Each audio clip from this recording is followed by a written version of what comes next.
Hello, Internet. Welcome back to Survivor's Complex. Welcome, everyone. Glad to have you here. I don't think we have much to say before getting started. Just a couple of quick announcements. One is that tomorrow here on YouPickGaming, we have our second session of Survivor's Complex. Of Paranoia. My brain. Sorry. Of Paranoia that is going to be happening. Savannah and I will be returning for that. I think Alex will be joining. Nobody else here is joining that. And then we will have She-Wolf back to play. Mental will be GMing it. Is there anyone else that I'm missing? I feel like there's somebody that I'm missing. Oh, well, I apologize to anyone that I'm forgetting. So we'll have that tomorrow at 2 o'clock Pacific Standard Time. Also, some good news that came in this week. I know last week we talked a bit about changing the time of our game. The good news is that we will actually not have to be doing that for a little while at least. Some things came up, some stuff shifted around. It might happen in the future, a couple months away from now, but we do not need to worry about that for at least the next few weeks. So, gotcha. Otherwise, I think, the other thing was in 2 weeks, I will be out of town. So not this next Saturday, but the Saturday after. And our own Alex will be running a one-shot for the group that week. So we will be here to play with and for all of you. But we will, I will fortunately not be joining them because I will be in Cleveland. So prepare for misery and death, maybe. Yeah. But I think we'll get to see some more exciting stuff and some more ridiculous characters, and it should be fun. Otherwise, I think that's about all we've got. We'll do our normal spiel after the game, but just a couple of things for anyone that can't stick around the entire time. Otherwise, nobody else has anything to say or anything that I'm forgetting. We'll go ahead and jump back in with our recap. So the last time on Survivor's Complex, the group of adventurers had been thrust into the southwestern reaches of Growldar towards the city of Crawling Mists, where they've been sent on a mission by Prince Zinstor Zolvernik of Ondakir. They had formed a loose alliance with him to investigate what might be happening within Growldar and the City of Thousand Steps, some potential influence from the Twilight Realms, the realms of the Fae, that might be persisting and corrupting the Tabaxi country. You agreed, were sent to the City of Crawling Mists, where you began to investigate this ruinous landscape. The city itself, as its name would suggest, filled with this dense fog that just swirled through the empty city streets, long crumbled away from the march of time and the elements. You fought off some strange creatures which attacked you, kind of teleporting out of the mists and then fleeing at your overwhelming might. You then encountered two Tabaxi that seemed to be part of this conspiracy. You learned that they were also Tabaxi, or they had been brought to the Twilight Realm because of the markings that they held, each of them upon their arms. The Tabaxi seemed to take interest in Star, as he revealed that he too was marked in this way, wishing to bring him back with them to the Twilight Realm. Star went off on his own. The rest of you fought a battle against the remaining archer who attempted to thwart your following of Star and this mysterious Tabaxi.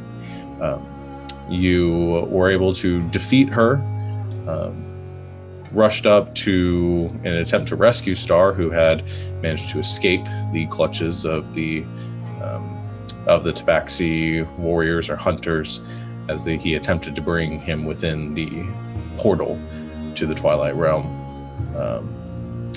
As you began to make your escape, a elven man appeared from within the portal, fully adorned in rather ornate armor, and gave you a bit of a threat, had a bit of a conversation, seemed to try to convince you to let Stark come with him, though didn't make any real effort to stop you by force beyond that. You decided that this wasn't your battle, that you had bigger problems to take care of rather than fighting this one person for now, and retreated out of the city to lick your wounds and decide what your next step might be.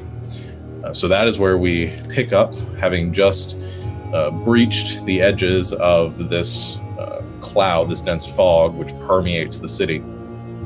You've made it out of this valley that the city sits within or rests at the bottom of, and have made it a fair distance off from any perceivable threat.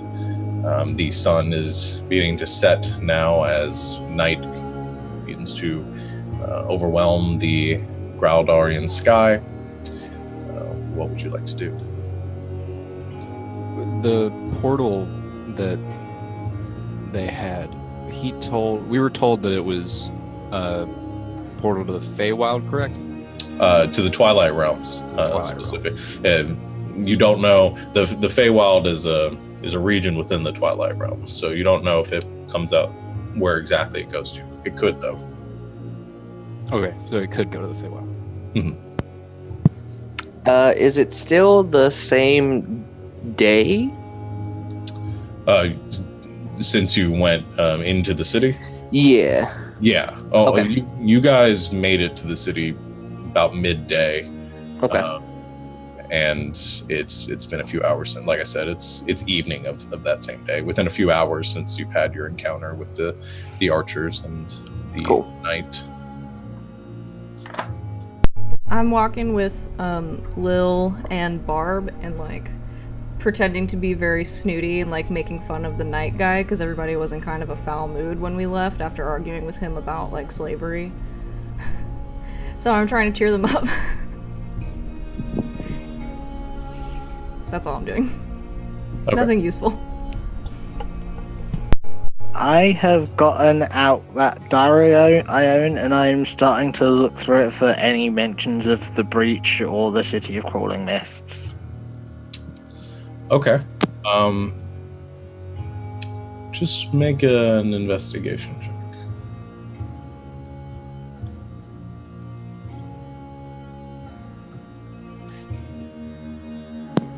$19. Nice.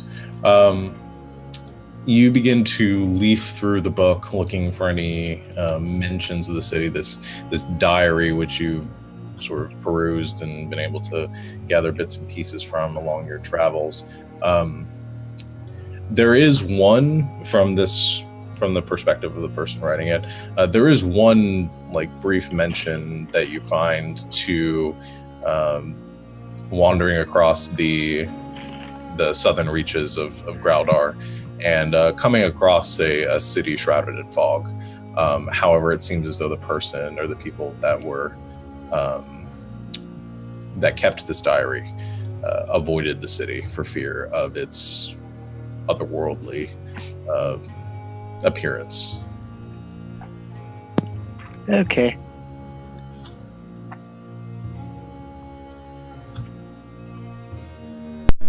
So, Star.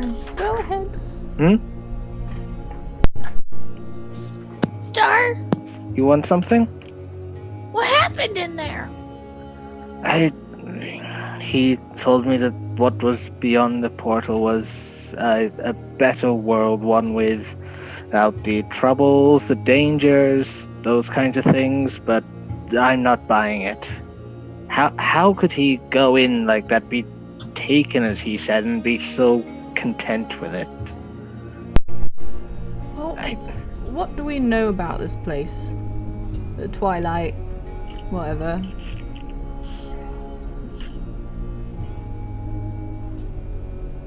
Anybody know anything That's like Sadell, you know stuff Would like I that. know something? Yeah, since like it is connected to the Feywild.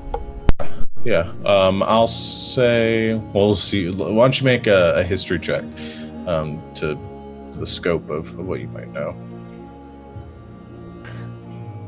15. Okay. Were you saying something, Star? I was just gonna say I've got that book of fairy tales as well. It's just so whatever time scale after I finish looking through the diary, I was gonna flick through that as well. Okay. So, Sadel, you sort of rack your brain on the subject. You are familiar vaguely with some elven legends of the Twilight Realms. You know, it's sort of an expansive plane that is very similar to the material plane, kind of exists basically like one step to the left of it, very loosely divided based on some of the other planes of existence that are out there, or in comparison to them. You know that basically there are three major regions to it. There are the Feywilds, which most people have heard of and have heard story of in legends.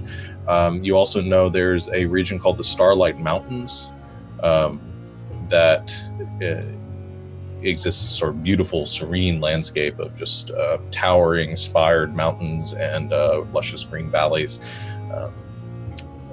You also know that there is another kind of on the other side of the Feywild sort of dividing these two regions, is a realm known as the Shadowed Desolation. And that is sort of the mirror, the parallel, the opposite to the Starlight Mountains. And the Feywild sort of divides those two, keeping these opposing forces at bay. As far as any other specific locations within it, you aren't sure. It's one of those things where very few people have ever gone there. Very few people have ever returned. Some of those that return bearing no memory of what they experienced. It's there are a lot of sort of strange magical influences associated with these realms. Okay. I don't know anything too specific. I know there are three major regions. You have the Feywild, which separates the Starlight Mountains and Shadow of Desolation. Starlight Mountains. Yes. That was mentioned by the Singing Stones back in the Ziggurat. What'd they say about it? I don't know. All I was able to really pick out is that it was talking about the Starlight Mountains. I think we may need to accelerate our plans for listening to the stones again.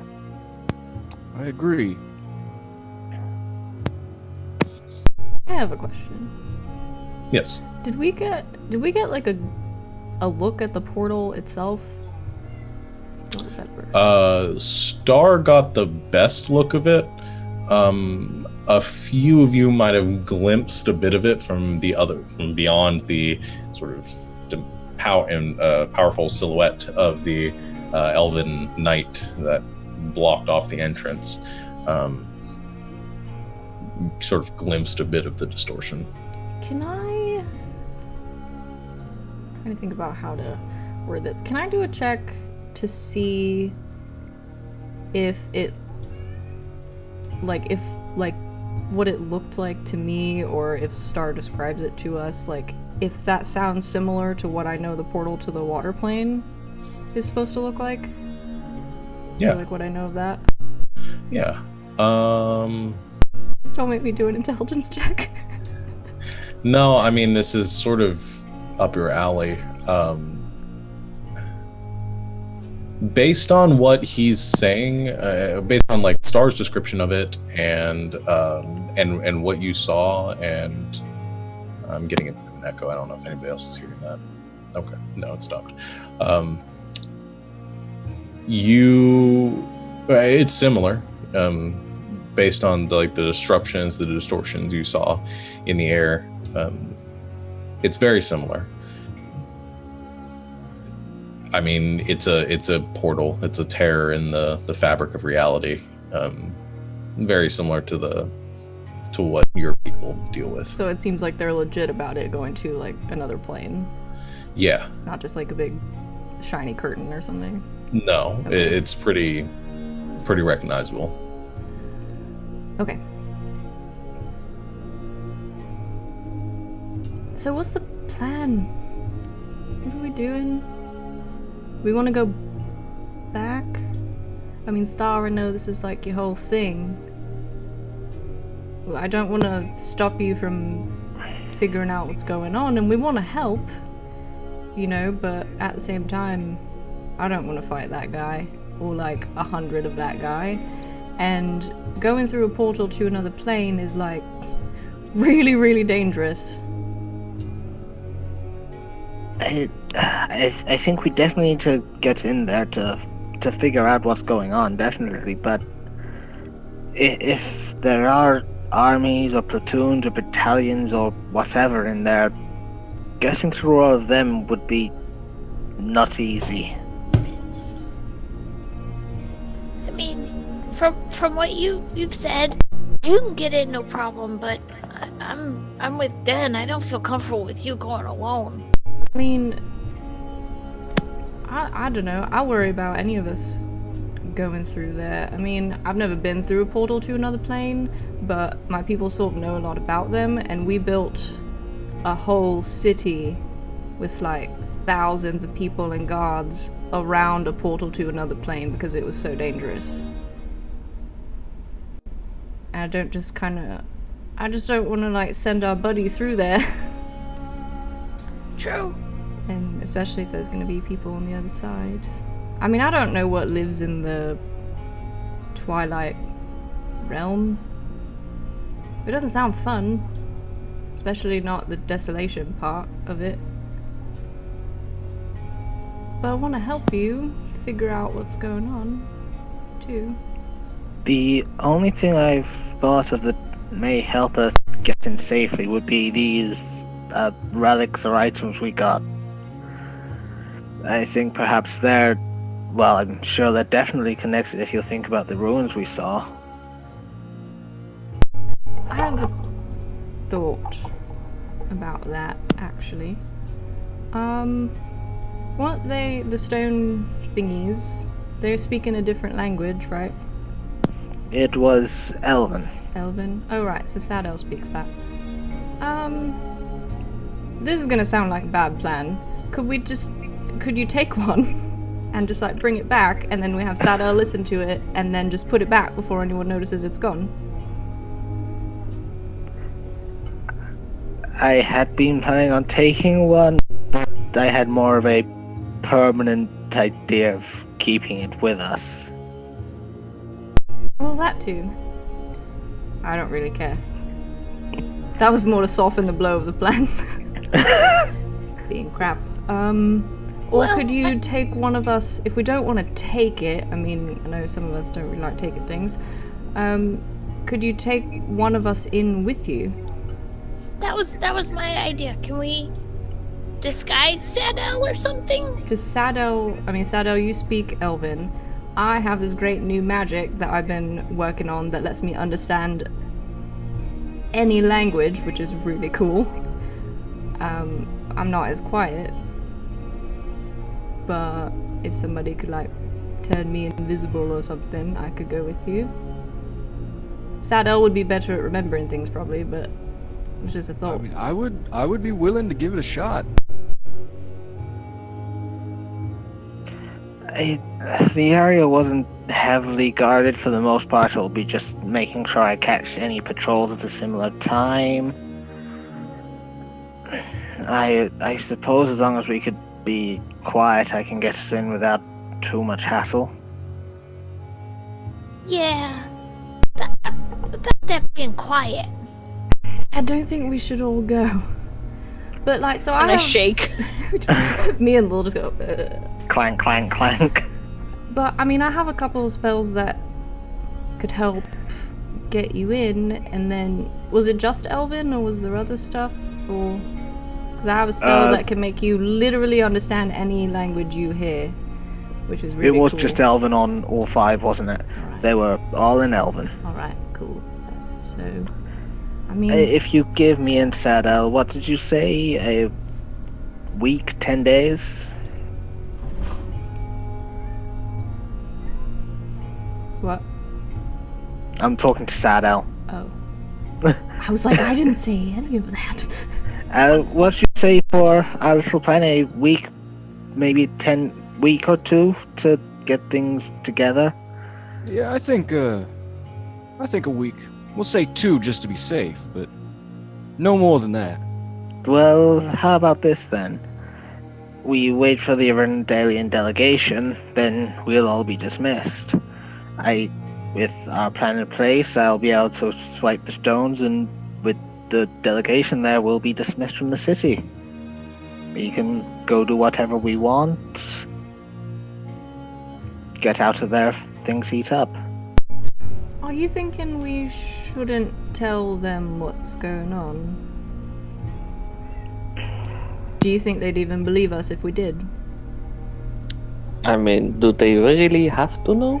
Because we were sent here to do one mission. We've done that mission. Do they need to know what else we do?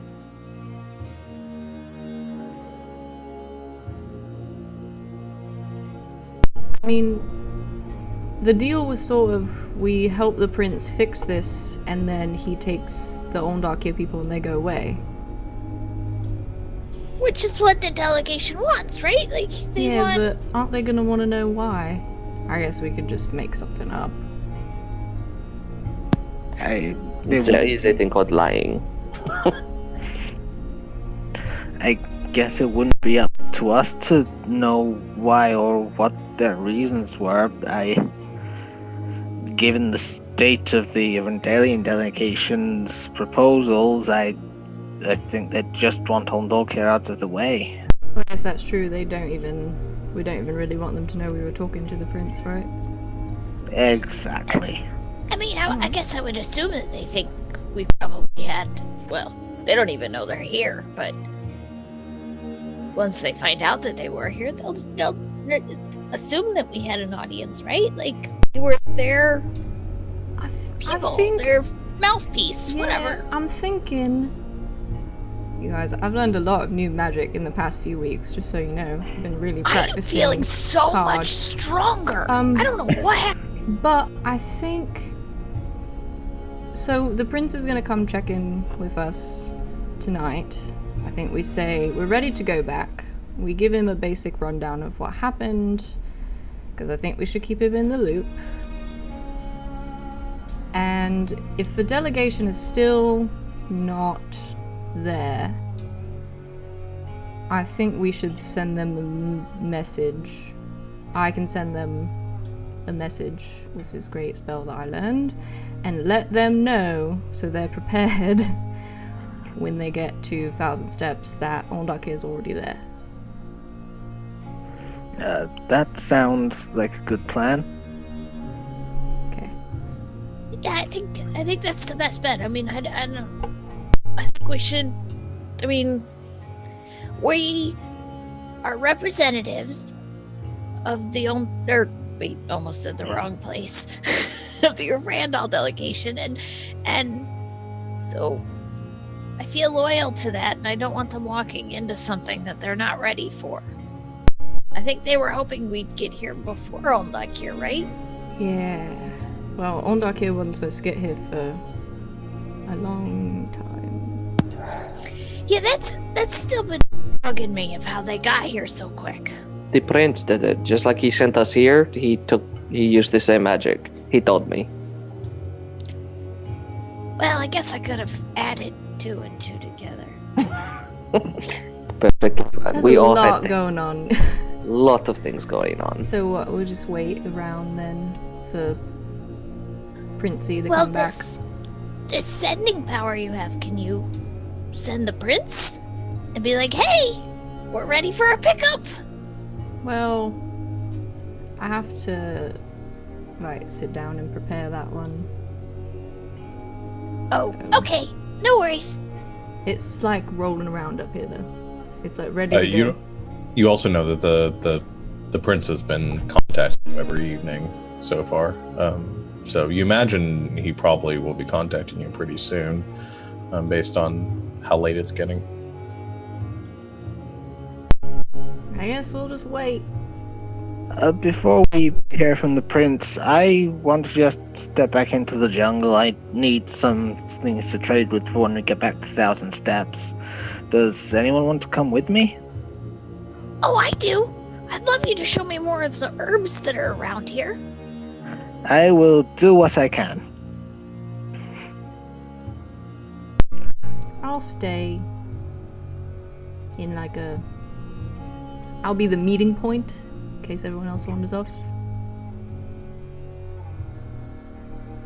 You sure? Like, the jungle, I mean, it's a little scary, but it's got cool stuff in it. Yeah, I'm not a real big tree person. There could be treeple. Yeah, I think I'll stay here, you know. I just get kind of claustrophobic in trees. That's the biggest word I know.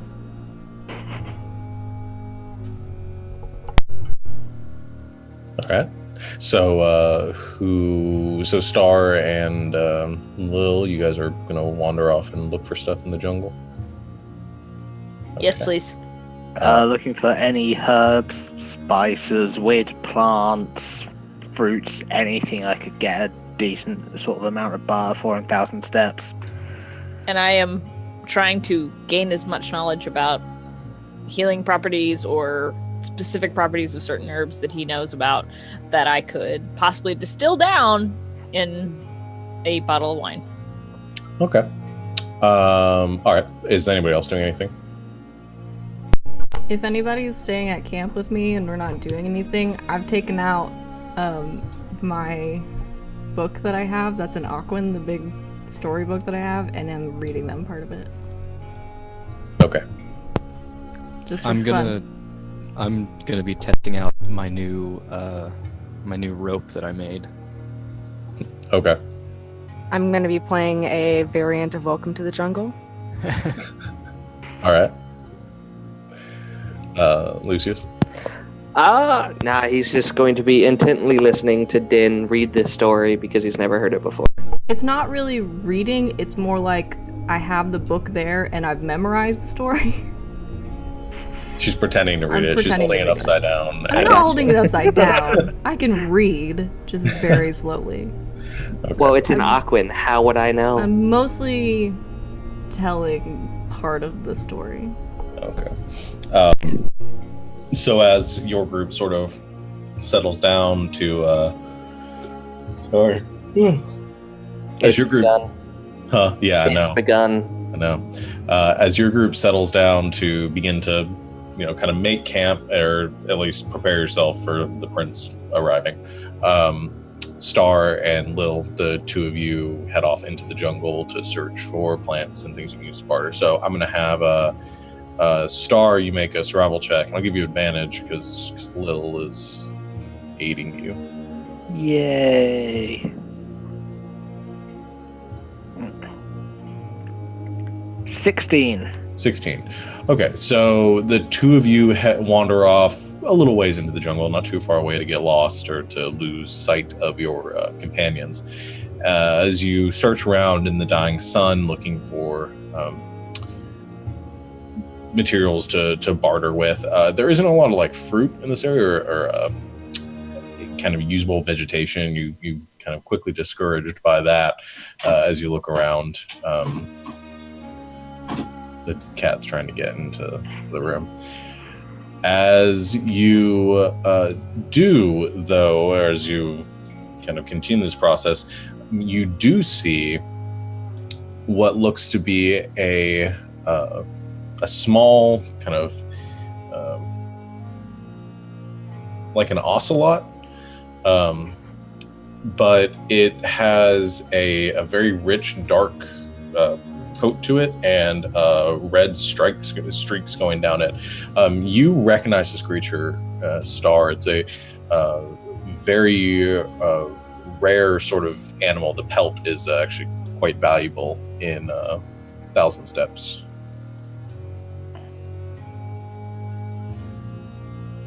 What is that, Star? Quiet. I need a perfect shot. Because I really feel bad about this, but I kind of need this to happen.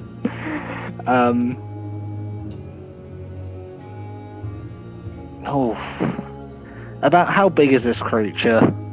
Like I said, it's like a smaller, so about the size of maybe like a house cat, almost a little bit bigger. Very lean, thin, long, kind of spiraled tail. Has a pretty thick coat for a jungle creature, but all in all, I'd say maybe 2.5, 3 feet in length. Just kind of like hold my hand up to Lil to sort of stay still, and about how far away am I from it?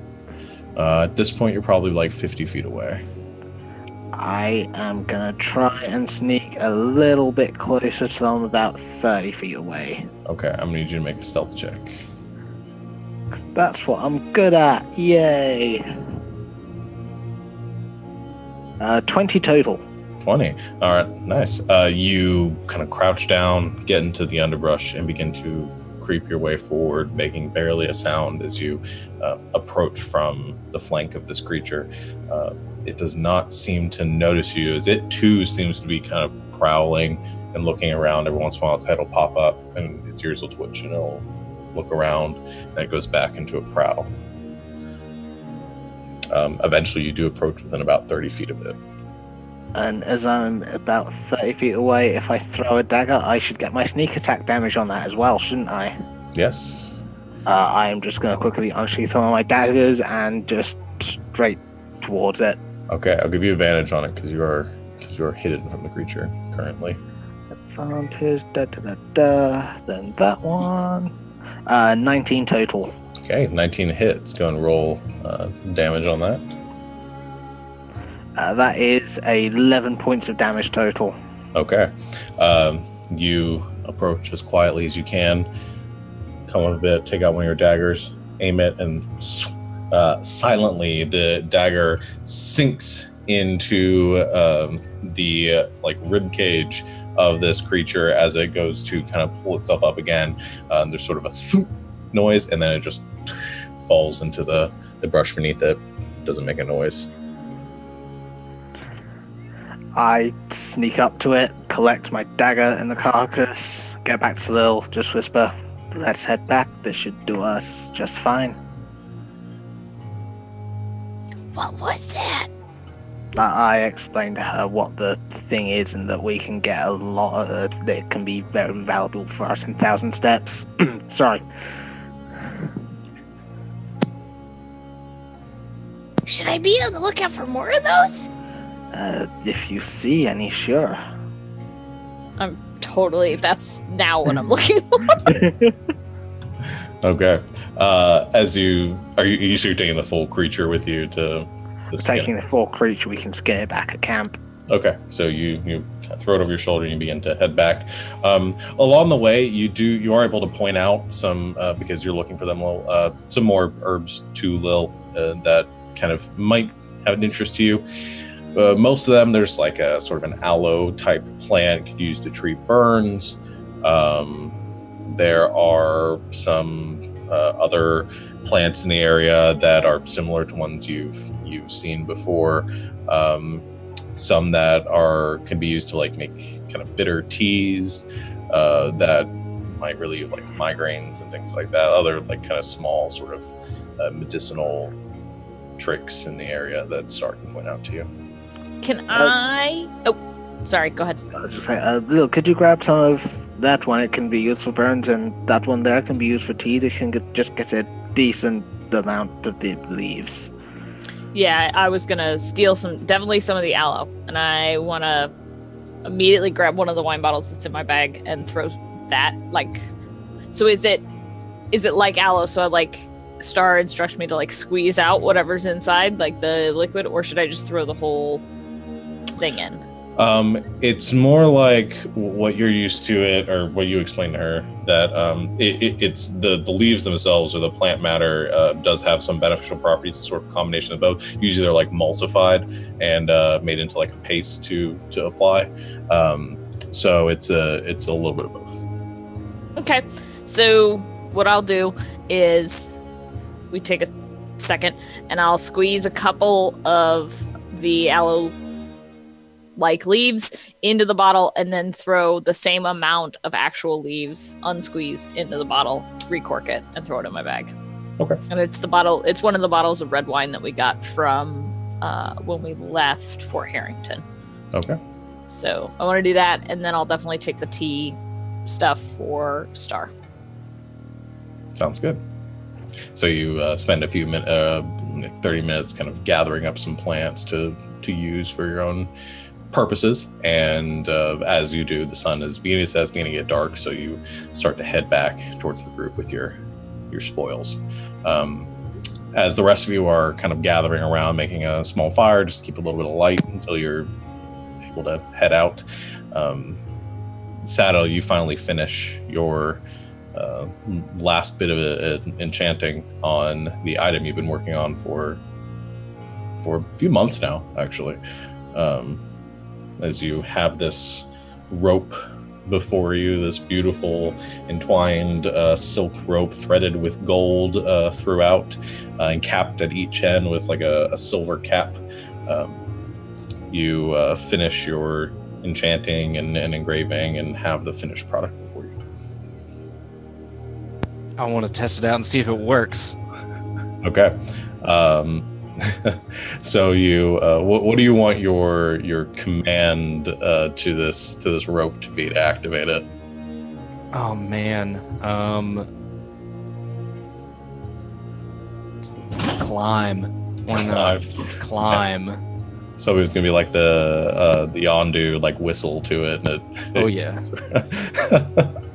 I'm gonna actually. We'll do the whistle. We'll do an elven like whistle. Okay. So as this rope is coiled in front of Sadel, he concentrates for a bit and he lets out this low sort of oscillating whistle. And as he does, you see this rope kind of shudder a bit, and one end of it begins to very slowly like kind of coil into the air. Whoa. Are there any tall trees nearby? There are lots in of this tall jungle. trees nearby, yes. No trees in this jungle, surprisingly.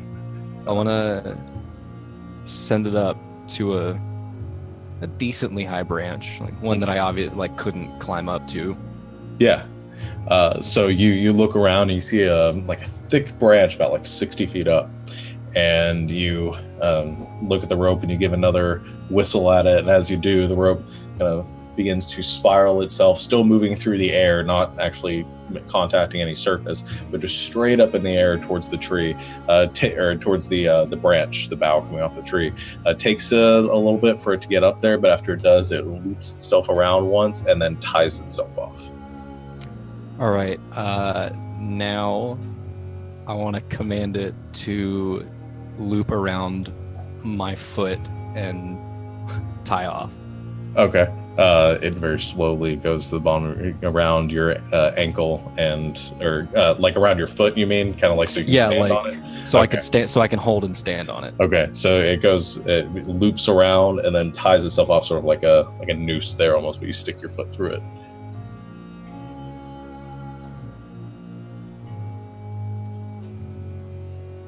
And then I want to tell it to pull me up. Okay. And as he gives another whistle, you watch as Saddle stands there kind of holding on to it, and the rope just begins to coil itself around the branch, kind of almost like a fishing line being reeled in, and Saddle just begins to slowly rise off the ground towards the tree branch. Saddle You will remember this day as the day you almost caught Captain Sadelk's July. Did Saddle just invent the elevator? He did, but it's he basically. As he says this, it's also very slow. So he says this, and then he's about 5 feet off the ground, and then 10 feet. And you just watch as he slowly, kind of awkwardly stands there and just continues to rise into the air. That's amazing. It's actually really impressive. Oh man, I can't believe you went there. Oh, I did. I saw my opportunity and I took it. However, it did rise you up to the top, and you just sort of pull yourself up onto the branch. To go down too. I tell it to go down. Are you staying on it, or are you just sending it back down? I'll send it back down. I'm gonna stay up on top of the tree branch. Okay. now. Give another whistle, and it begins to lower itself down to the ground. Wow. All right. I'm assuming Lil and Star aren't back yet, right? A little bit after this, as Barb is playing her music in the clearing, a very soulful rendition of "Welcome to the Jungle" by the bardic troupe, or the minstrel troupe, Guns N' Roses. As you, or I should say, muskets and can't think of roses. Muskets Thistle. and mums. Muscles and thistles. I was gonna say muskets and mums. Muskets and mums. All right, that's canon now. As you kind of enjoy the little bit of peace you have here, and wait, you after a while hear, as the sun begins to set, the crashing through the trees, and Lil and Star emerge. What's going on, guys? Missed some. There was this creature that was so cool. I bet it's not cooler than Sadell right now. Yeah, Lucius just points up. That is so cool, and I just put the dead cat on the ground and I start climbing the tree to look at the rope at different heights. Lil, not recognizing the rope, just says, How did you get up there? Watch this, and I give a whistle. Except this time, I want it to knot itself. So every foot it knots. So like a climbing rope. Yeah, so he gives a whistle, and there's a sudden, like, kind of whirring as the rope just begins to one by one kind of shing, shing, shing, shing, shing, all the way down, begins to knot itself in places to give good handholds. The rope shortens a bit. It's now hanging about 10 feet off the ground, but it is it's definitely more climbable if you can reach it. I'm just still going up and down the tree itself. Do you need a boost, Lil? Yeah. Lucius, with his 1 in strength, like +1 to strength, like lifts Lil, or tries to, in her full plate armor. Okay, you have a positive strength, so that's something. You're able to, her small stature is very easily offset by the chainmail and all the crap she's carrying. But if you put down your bag and it's just your armor, eventually you're kind of able to sort of cheerleader lift her up, and you're able to just barely grab onto the edge of the rope. Watching them struggle, I'm just like sitting behind their back, like looking at Barb and like pointing and laughing.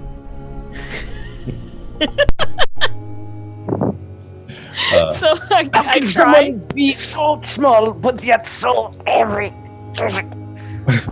I'm a strong mother gnome. And then I'm a halfling, but Yeah. whatever. I climb. And you find it very easy to climb up with the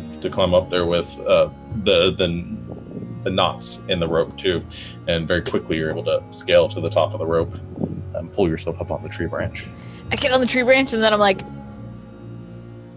Oh, this is a lot higher than I expected it to be.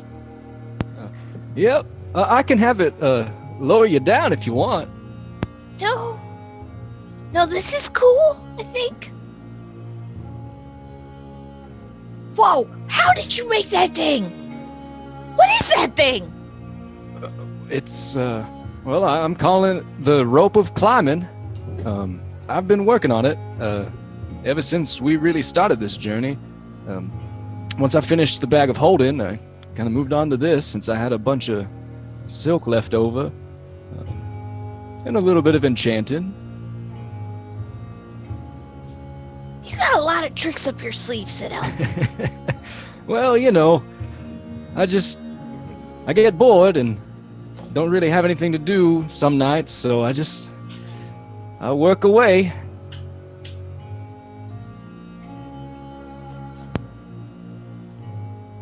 This is so cool. I can't wait to see what you make next. I'm very excited. I've got a big surprise for all of you coming up. Really? Oh yeah. Give me a hint. Tell me a secret. And I lean over and whisper and I say, it's something that Dan is really gonna like. Oh, she deserves it. Can I hear that? Something. My perception's really high. It is. You are 60 feet up in a tree, and you are currently reading to Lucius. So. And laughing at me, I'll Dang say. it. Yeah, and laughing while Barb is playing her music right next to you. So I'm going to say no on that one. Okay, well, I don't know what I can do, but if I can help at all, you let me know, okay? I will, Lilibet, I will. At this point, too, Den, as you're reading, start to get kind of a slight twinge at the front of your head, a familiar sort of half headache. Going, tiefling incoming. This has happened a few times since you got here, and there is suddenly a voice in your head that says, Den, what's your status? How's everything going? Hello, yes, Red Leader. We are ready to come home. We've learned some stuff. Please come pick us up. Okay. There's a pause as you send the message back. And there you get another message in your head as he uses the spell again. He says, all right, trust me here. Just try not to resist this. All right. There's suddenly another sort of shifting feeling around you, and you suddenly get the feeling that somebody is watching you, and you feel like you could push it away if you wished. Do you wish to try to resist the spell? Do I have any sense of what he's doing? Make an Arcana check. Oh, here we go, guys. Actually, this is something that you would have a little more familiarity with, so I'm going to say you can use Wisdom for this Arcana check. If you don't have proficiency in Arcana, then just make a Wisdom check. No, I do not. Wisdom. 15? 15. You haven't used the spell. It's a little outside your capabilities, but you are familiar with it. It based on the sort of the sensation you're getting, you believe it might be a scrying spell. Okay. I don't push back. Okay. As you do, there's the pain or the feeling goes away, and a few moments pass. A few more moments. You start to wonder if you're going to get a response. Suddenly, there is a flash of light that comes from the sky above you. And kind of this, as you look up and you see probably about 150 feet above you, there's kind of a, as a tiefling appears in the air and just begins to fall. Kind of shoot through the air. Is anybody Can doing I try to anything? get under him? I scream at Sidel, "Your rope! The climbing rope! Make it catch him!" I try and get the rope in position to catch it.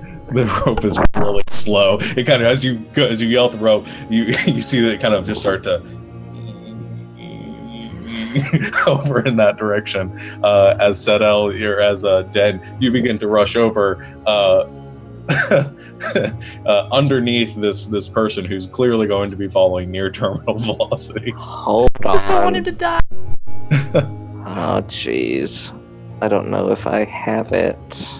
I don't know if... Okay, I need to look something up because I do have it. I just need to figure out what the requirements are for. Can I cast Shield of Faith around him I when he think gets within 60 feet of me? Gets within 60 feet of you? Okay, we'll get to that, because currently he's about, I'm giving whatever your reaction is when he's about like 120 feet up right now. So... Okay, well, because I have it, because I always have this, Lucius is going to look up and go, that's probably not a good idea for the whole life thing, especially for a prince, so... And he hits the ground. I'm just kidding. Yeah, right? Oh, Like... But never mind. When he gets within that 60 feet thing, he's just going to cast Featherfall. Okay. Because I have it. All right. As he kind of approaches and you see him up there. But like he's like Lucius is like very slow at doing things. Like he's not gonna help at all, and he's just like, maybe I should let him hit the ground. Maybe I will. Maybe I. Yeah, no. Boonk. Okay. And with kind of a flick of your wrist, you send a bit of magical energy up there, and you see it connects with his body, and Prince begins to just fall a little bit slower as descent slows and slows and slows until he lands on the ground a few feet away. You see the white robes that he's wearing with the black cloak over it sort of disheveled a bit. His usually perfect hair is kind of sticking up in a few places, and he's got sort of a wide-eyed look as he looks around. He says, "Thank you." So just because, and I'm not saying this is the reason why I did this, but since I did just save the life of the monarch of my people, does this mean I get something out of it? Because I mean, I did just save your life. I probably would have been fine. Well, you know, I'm not saying that you wouldn't be fine because all powerful and all of that, but I'm just saying. I would just like to interject that no one else can teleport us back. So, shh. We could walk. We've got here. That's fine. We teleported here. How about we call it even now then? Let me have this. No. I'm not getting stuck in this jungle. He does like look at you though, Lucy. Yeah. Just gives a nod and says, "But sincerely, thank you." I could not let you die. Not yet, anyway. Maybe in a few months. You're getting closer every time. Yes, I had hoped the scrying might help. It didn't, as much as I hoped it would. But... I just have one question for you. How did you get there? Like, it depends. It sort of is. I could be up. I could have been. I'm glad I wasn't down. That could have been worse. You got down very quickly. Yes, but if I had started 100 feet underground, that would be harder to deal with. Yes, it is. While they're having this conversation, I'm gonna use the rope to get down, but in Captain Jack Sparrow fashion. Yeah. So that Lil and Star can see my epic entrance to the scene.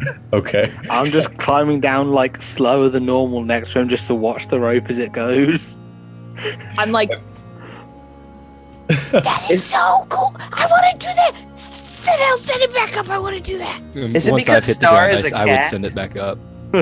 Is that why he's like very like Well, loving this rope? It's also a magical item that looks really cool, but As But you, it's actually just a hours giant later. cat toy surprise. Yeah. It's not a rope of climbing. in the scene of this, as Lucius and Zinsor are having this conversation, kind of from the side, you see the tree that's about 10 feet away, and suddenly Sadel just starts coming very slowly into frame. And sort of ignoring it at first as Zinsor finishes what he's saying, and then looks over towards you, Sadel, and kind of cocks his head a little bit, looks at the rope, and says, "Nice. Thank you. Did you make that?" I did. I've been working on it for a few weeks now. I'm finally able to finish it in my free time.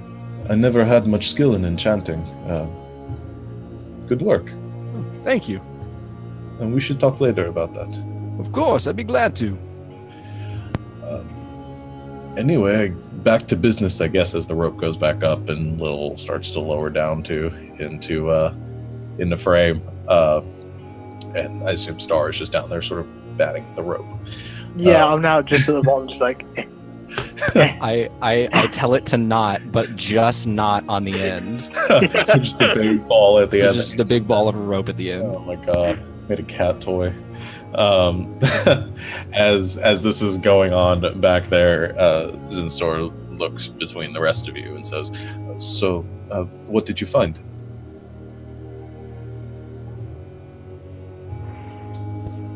Well, Basic rundown. There's a portal in there to a twilight place. with some, he was an elf, right? Mm-hmm. Yeah, with some big elf with giant sword protecting it. Talked about the protector of the Knight of the Celestial Spire and Protector of the Breach. The breach. Thank you. I was paying attention that time.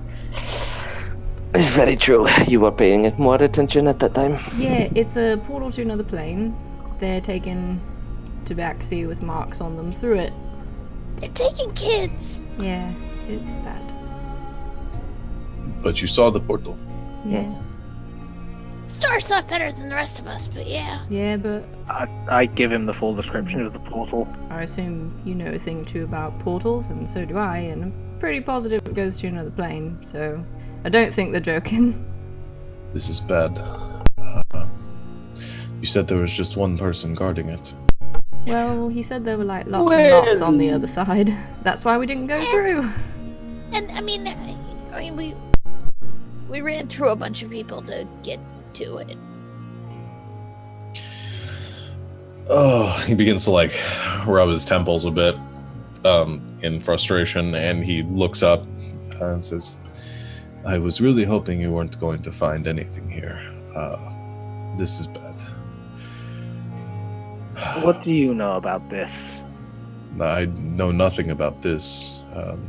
I'm not well read on the Twilight Realms, you said? If that is the case, I'm familiar with the plane. I don't know much about what we would find beyond there. But if there is some sort of collusion between the denizens of that plane and the tabaxi here, we're going to have to tread carefully at what we do next. I mean, sounds to me like we should shut the door, but I'm a fan of the simple solution. I agree. We should close off this breach. That is the ultimate goal here. The question is how. These things aren't easy to control. Usually they are created through powerful magics, and it is required to end those powerful magics before the portal can be mended. Well, I mean, I didn't mention it before because I didn't really think about it because I was more concerned about other stuff. But, I mean, I know a few people that know lots of things about closing portals. So, could put out a message, I guess. See what I can find out. That sounds good. I can help you with this if you wish. I mean, it's the one I know about is to a very different plane, but I imagine all You muted yourself, I think. Can you hear me? Yes. Okay. Oh, I imagine that all tears in the fabric of reality are sort of the same. In theory. Anyway, once we get back and have a nap, which would be really nice because I'm really tired, I could put out some messages to a couple of people and see what I hear back. We could do that. I was debating, and I would appreciate your input on this, all of you, whether we should speak with the council themselves. The councils know about this. They wouldn't be honest. They've obviously been keeping this hidden from the population in general for years. But you know now, if we confront them with it, they might also just kill us. I was throwing that one out there. He kind of looks at him and goes, how many things has, and again I hate to bring this up, but how many things happened in war that when brought up is hidden for reasons? They know. You have to know that they know. And they've been doing it for a reason. What that reason is, we're gonna need a little bit more proof for. I have a plan to get something that they definitely want to keep hidden in secret. If I can get that, we'll have all the proof we need. alright. Any way I can help, I will try my best. When it comes down to it, all I might need is a distraction at the right time. I can do that. If it's guards you're worried about, I can deal with those too. What I'm so much worried about is an alarm of some kind of going off. I didn't find one in the archives myself, but there could be other protections around the ziggurats as a whole.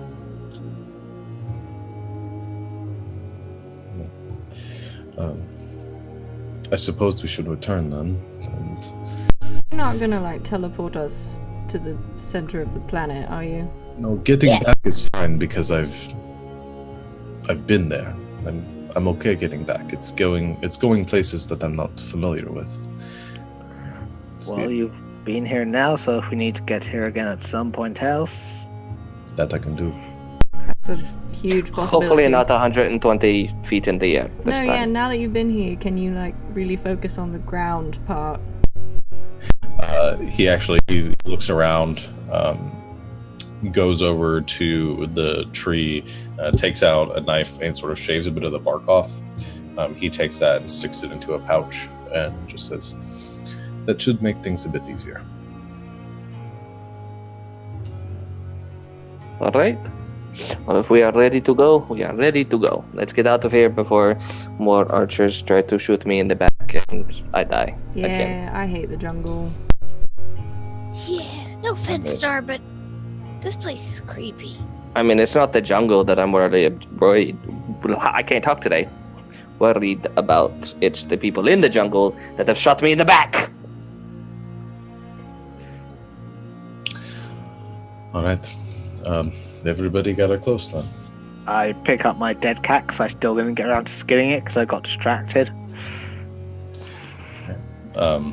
He gathers you all together, begins to concentrate, kind of tracing that same sigils through the air that you've seen him do before, as the energy sort of swirls around all of you. It flashes, and with kind of a burst of wind, and you see some kind of fabrics get scattered, you appear in your chambers in the within the ziggurat at 1,000 steps. A few of you kind of scattering into some furniture, but all of you in the right place. Well, that's better than falling. That is. I need to learn this because that would be really helpful. Well, I can try to teach you, but it may take a lot of practice. I mean, I have nothing but time. So. Alright, sleep time. And as and from a, before we go to sleep, from a player to DM question, like, could that be possible? Could he teach me like one spell, even if it takes like 6 months to learn? I mean, he could teach it to you if it was within the capabilities of your magic. Okay, cool. That's what I was thinking. And whether you were powerful enough to cast it. Cool. He doesn't know much about your magical abilities, so. Okay. Or you gather that he probably does. He probably does. But yeah, sure. We can, after we all sleep, I will probably talk to you about that. All right. Fair enough. You come back tomorrow and we'll decide what messages I should send out, I guess, and figure out where to go from here. Good night to all of you then. And he waves a hand in front of him, and you see him, same as before, vanish from sight. The door on the other side of the room opens, and then closes. He's so serious all the time. Well, I mean, he is the prince of our people. He has to be serious. It's part of the job description. What a downer.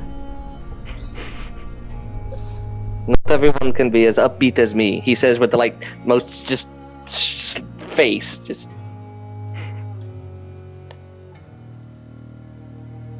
So, sleep. Guys, I'm going to bed. Same. Will walks off.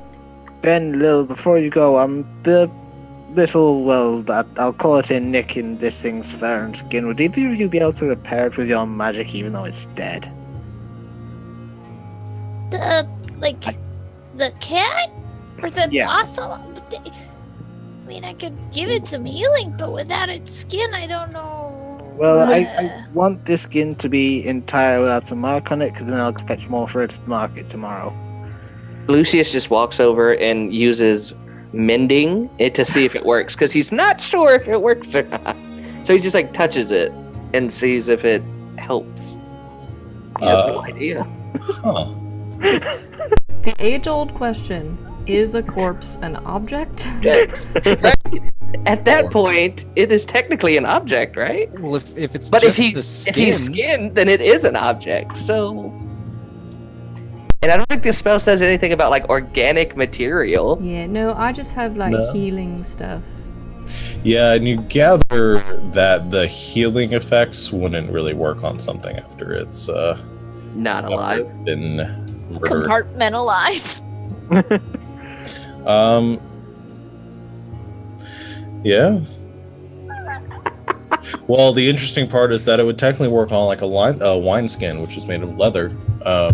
So if it's the flesh of a creature that is dead, this has some interesting ramifications to it. But we'll get to those later, because I'll just say that that you go over to the creature itself and you wave your hand over it, casting the mending spell. As you do, you see those threads kind of form in the air, ethereal and kind of gray, dark gray, begin to wind their way through the small kind of puncture wound from the dagger, and then pull closed. That actually surprised even me, because I didn't think that would work, but it apparently did. Here you go. Thank you. I guess tomorrow I'll either be skinning this or going down to market to see if anyone else can. All right. Well, if you have any more dead animals that need the thing, it goes even weirder to me. I'm going to go to bed. I'm doing the same. Good. Okay. So you all head off to your respective quarters and get a full night's sleep. Resting and recuperating any spells, hit points, getting a comfortable rest within a bed once again. You all awake early the next morning, the sun penetrating through the openings of the windows on the side of the the ziggurat, you hear the sounds of commotion within the city below, and you all stir from your bed. What would you like to do? Eat some bread. There you go. Can I do some prayers over my newest tincture and see if I can imbue it with some holy power? All right. Yeah, you can start working on that in the morning. You settle down and spend the morning doing your prayers and kind of channeling as much holy energy as you can into these into the bottle, trying to purify it and sanctify this concoction. So, Lucius gets up probably an hour or two before everyone else, or what he assumes is an hour or two before anyone else. And he goes off into, like, the forest or something, and kind of concentrates on, and I'm trying to do this, like, RP-wise, but, like, concentrates on that power, and realizes that he can now, like, raise the dead, and turns to his dark passenger, which has been quiet for the past few weeks, apparently. And it's just like, is this your doing, or is it just me using this power that I assume comes from you to do something else? I'm not actually sure how I feel about it. It's exciting, but not sure. Like, he doesn't expect this thing to be like, oh yes, it's from me, but... Well, that was exactly what I was going to do, but I won't do that now. Let me think. Okay, so you're going and killing or you're trying to raise like a creature. Yeah. He like finds just probably a dead creature in the ground, like, or a dead creature in the forest somewhere, and raises that. And it's just very much one of those, I don't know how I feel about this. Okay. I'm curious.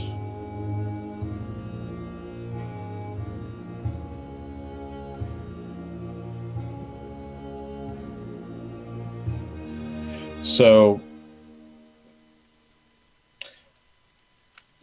the spell technically has to be on a humanoid. Okay. That's a good thing to learn, though, because I don't think Lucius would know that. Like, yeah, but what I'll say is that, so what happens is you concentrate, you find what looks to be a like a small hare that has been killed and for the most part eaten out in the grasslands beyond 1,000 steps.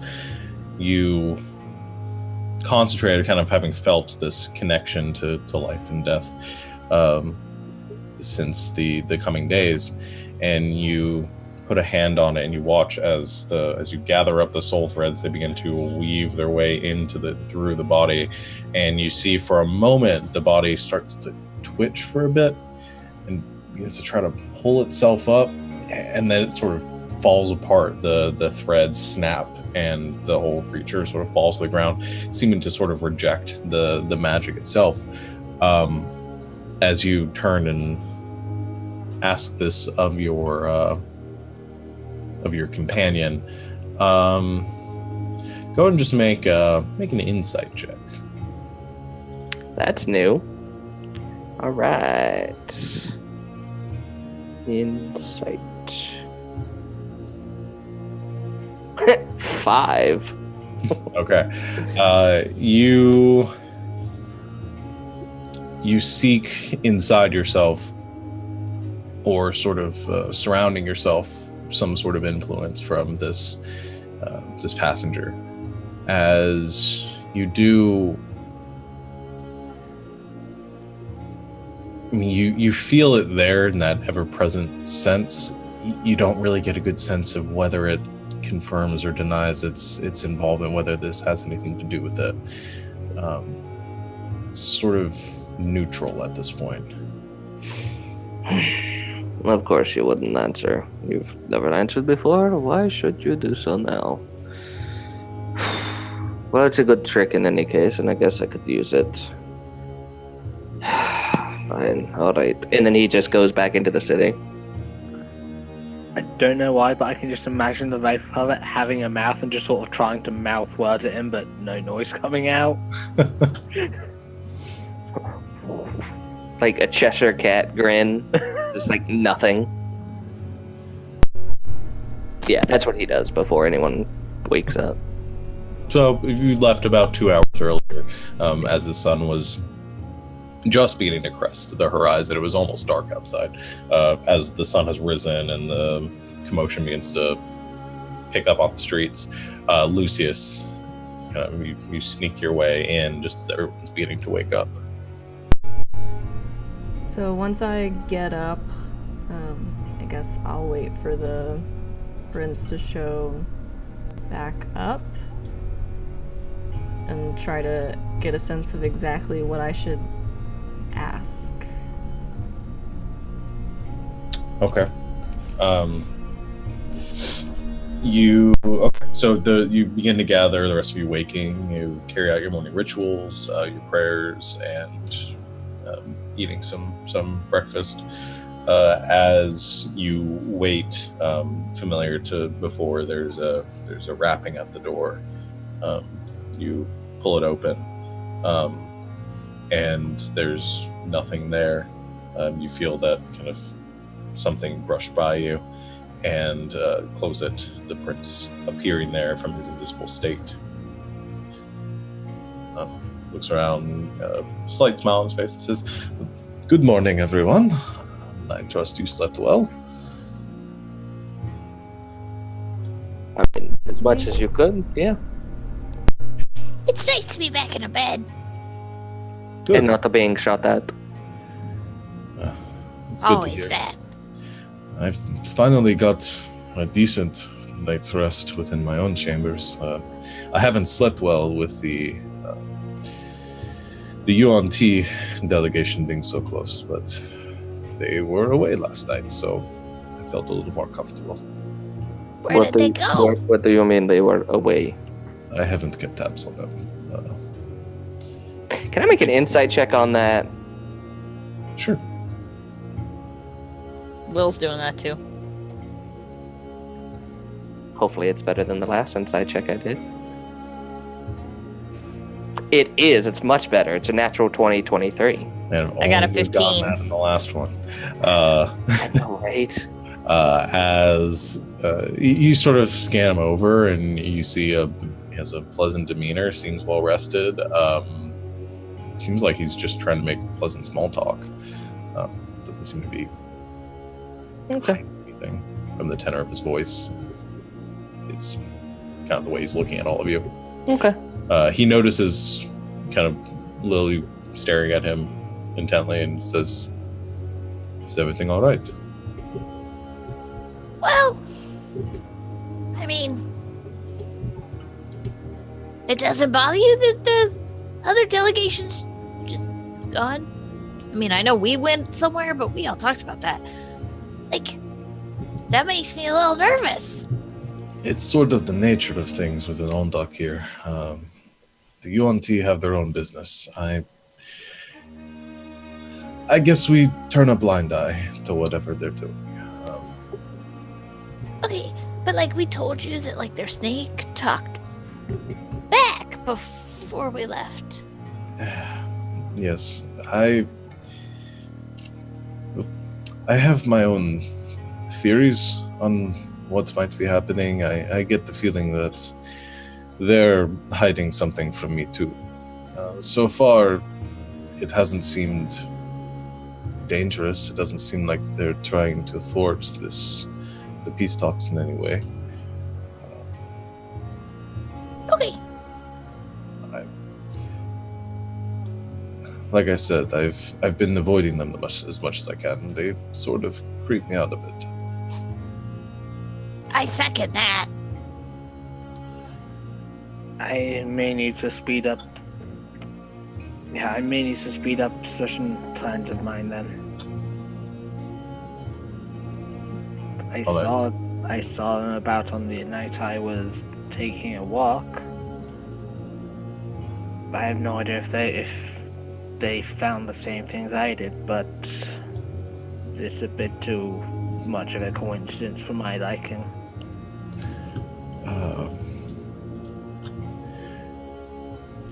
If you wish, I can try to contact them to see if they're still within the city. You checking upon her won't be suspicious at all, will it? No, I hold some amount of authority over them. I can make up an excuse. If you can garner her location, then I'd say go for it. Well, before you do that, maybe should we try and find out where maybe our delegation is, so that like it gives you a better reason to be like, hey, I'm contacting you because we've heard that the delegation's this far away.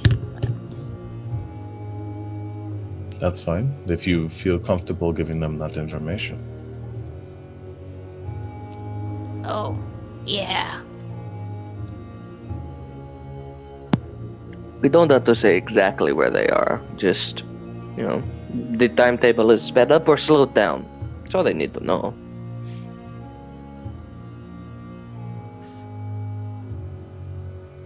And at least we know, if anything. All right. I'll attempt to communicate with them first, see if they'll see what they say, and if not, I can try to spy on them, like I did yesterday with Nondeview. All right.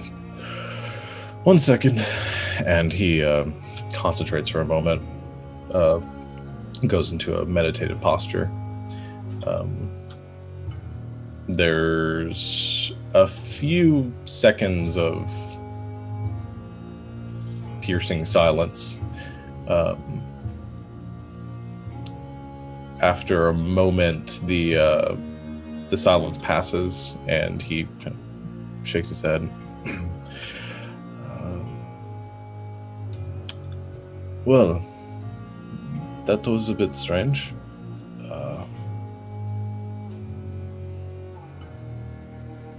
They said they're still in the city, but I know they're, for a fact, they're not. So they lied. Yes. One more.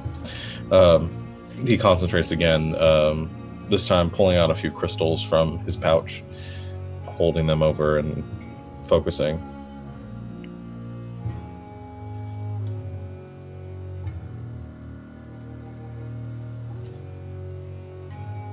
They're in the jungle, moving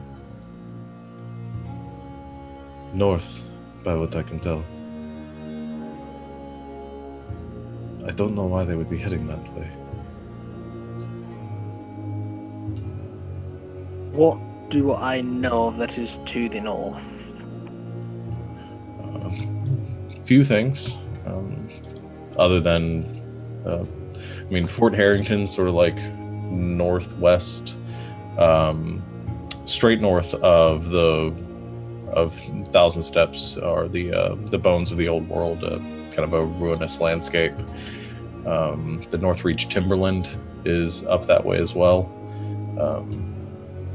but the only thing of note really being the bones of the old world and Fort Harrington.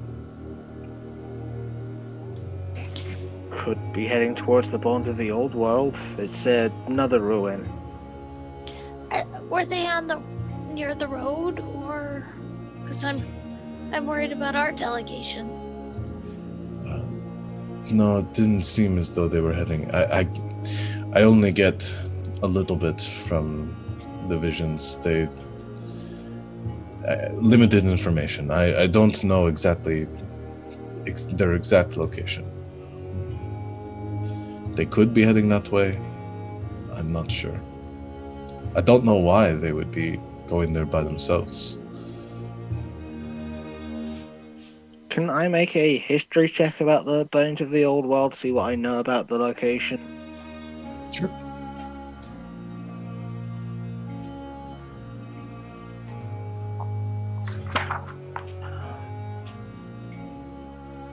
15. From your reading and your studies, the let's see, 4 minutes on it. It's sort of an ancient ruinous landscape. It wasn't something that was built by the Tabaxi, much like a lot of the other ruins that you've come across. Sort of like the City of Crawling Mists, but kind of marshy, more can't think of a good way to describe it. A little more desolate and destroyed than, a little less habitable than your appearance of or your sort of perception of the City of Crawling Mists. That's about all you really know. There's not a whole lot to it. The only other thing is that some Tabaxi tried to, a long time ago, it was attempted to make some sort of residence there before the City of Thousand Steps was constructed, but the terrain was uninhabitable.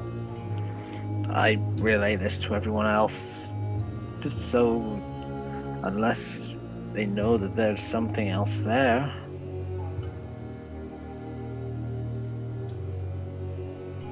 Yeah, we can't go chasing everyone all over the continent. No, this isn't your concern. I'll deal with it. This is between us.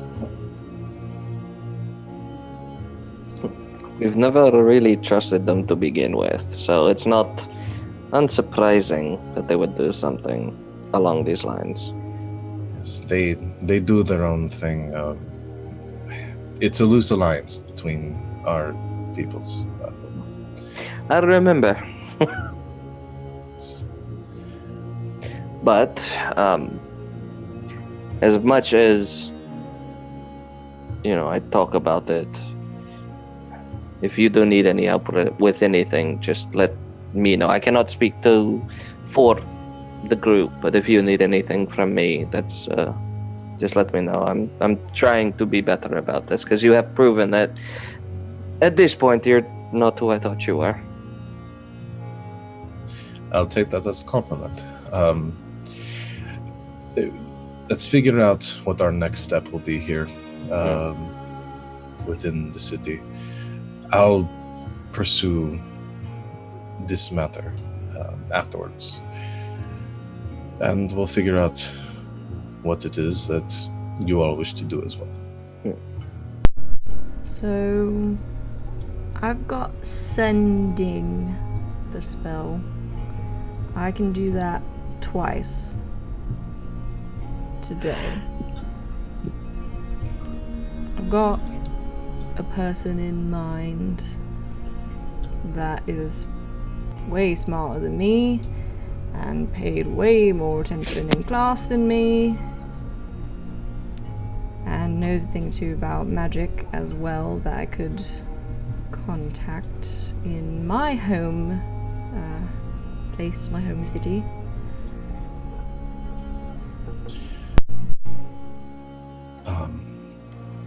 That's fine. If you need any help, I can cast the spell a few more times as well.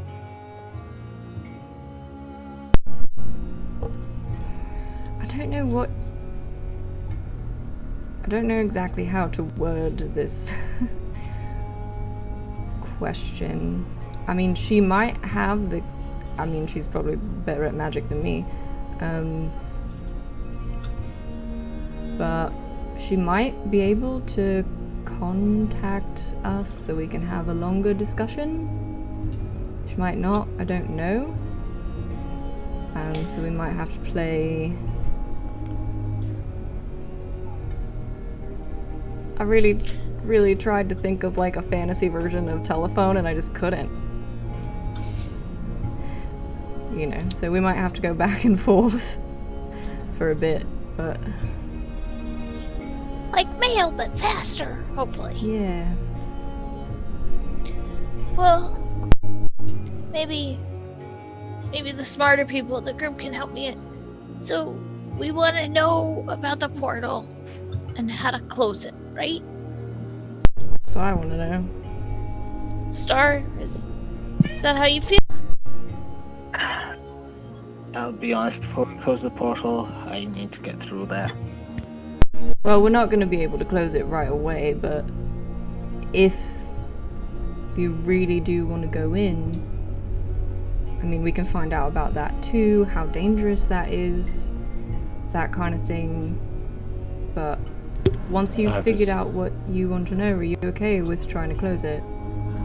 And the prince sort of chimes in here too and says, "There is no purpose in going beyond that portal. There's dangers beyond there. You'd simply be inviting further travesty at this point." But beyond that portal could know our only reason to find out the truth behind what's been going on for years. Stop. We know that they've been taking people, we don't know the why. What if there's a way that we can find out without going in? If we find out without going in, then I suppose that's fine. Right. I just don't want to do something you're not okay with. But if we close the portal without going in, what happens to people who are on the other side? And they stay And there. how do we know they can't open another one? Well, there are ways of keeping them shut. Which And is if why I the want to people- contact my people, because they know about that. And The the- port to the water plane shut for like thousands of years. Nothing's come through, so. And if the people there are like the ones we've already seen, they are 100% committed to what they are doing. I don't think they want to leave, because if they did, they would have done it. Yeah, but all those kids. Well, I'm thinking about for thousands and thousands of years, all the kids we're going to be saving from going through in the first place. If we go through and try to get a few kids out and die on the way back, what have we done? They said one from every generation is being taken. They would have noticed one, probably would have noticed one not going in there. I've been wandering around free for all this time.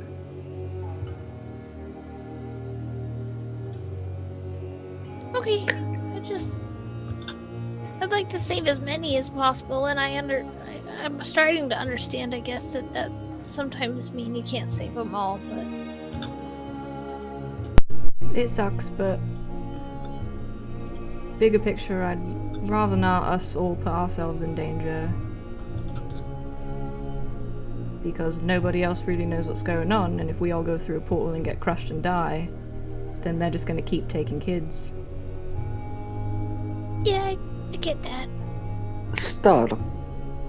Mm-hmm. They said one every generation, one from each tribe, right? Has anyone else in your family disappeared for no reason, or that you know, or at least your tribe?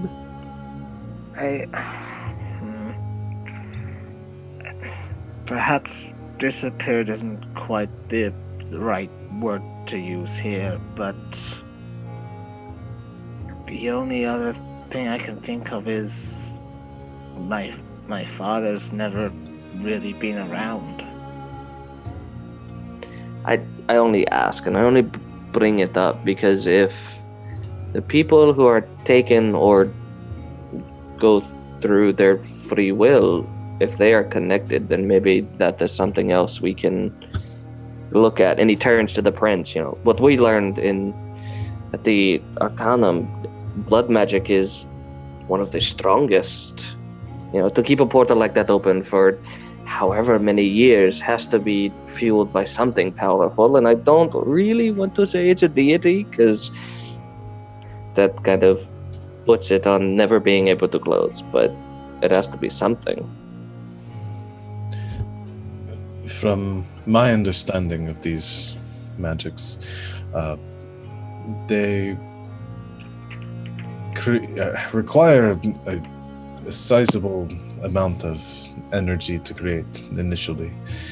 once they are created and once they stand in between worlds, they feed off the magics of the planes themselves to sustain. And they require something equally as powerful to close them. Difficult to open. Not difficult to keep open. Difficult to shut.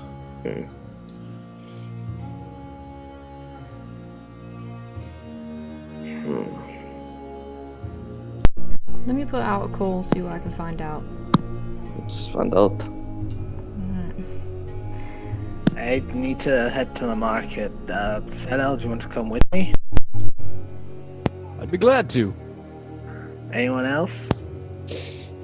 Then do you need to be alone for this, or? No, it'll only take a second. Okay, 6 well, seconds to be exact. It's almost as if it was a 4-round act. Almost. I'll go with you start. As much as it's awesome, I think I'm gonna hang back.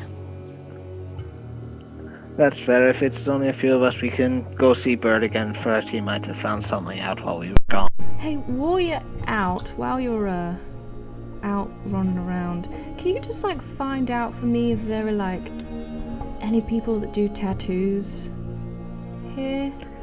My one arm is still feeling really bare since it grew back. Ask around. I'm not sure what we'll find. Things are done slightly differently here because fur. I'll try to find something out. You know, or somebody that would like be willing to do that. I'll pay them, whatever. I really miss them. They were kind of important, so I'd like to put them back. That's a good question, John. Because Savannah just reminded me about that. Has Lucius learned anything about that new arm? Because I know a while ago he was trying to figure out, like, if it, like, how Den was feeling and about the arm. Was it because the arm itself was, like, made from magic and it wasn't her? But I know the rolls I did were pretty crap. I mean, now the month or so that has passed since then, I mean, looking at it and from Den, your perception of it and everything seems as though it is just a restored version of your arm. So it's almost like psychosomatic. You know, there's nothing wrong with it other than her thinking it. It's like phantom pains. Yeah. Yeah, it might be a little more psychological than spiritual than physical or magical. If Lucius hadn't told her that already, he would have been like, that's fine, I don't think there's anything wrong with it per se, it's just, you know, there's nothing on my end I can do, and it is an actual arm, it's, you know, I can see the soul threads running through it. It is, without a doubt, your arm. Whatever you're feeling is whatever you feel. Kind of the basis of what he was going to say. I mostly just forgot how blue my skin was without all the ink on it. And he kind of looks down at his arm. Yeah, I know what you're talking about. It's weird. It is weird. All right. So, Den, what are you doing? Okay, I would like to cast Sending, which is a new spell that I know now. And I can get a message to anybody I'm familiar with, anywhere. They hear the message in their mind, they recognize me as the sender if they know me, and they can answer immediately. If they have an intelligence of at least 1, they can understand me. Yeah. So hopefully we're good. I would like to send a message to my oldest sister, Ephraim, the one who knows I'm still alive. Because she's the smartest person that I know. And tell her in 25 words or less, I guess. That's about as many words as Den knows at this point. Still alive. That I need to talk to her ASAP. big portal to a bad place, kids being kidnapped. Something along those lines. And see if she answers me. Okay. You send the message, feeling it leave your mind. Concentrate for a moment, and there's sort of a delay, long distance, Small bandwidth. Yeah. Wi-Fi. And you hear, after a few moments, sort of stammering at first, your sister's voice in your mind. Den, you're alive. Understood. I'll see what I can do.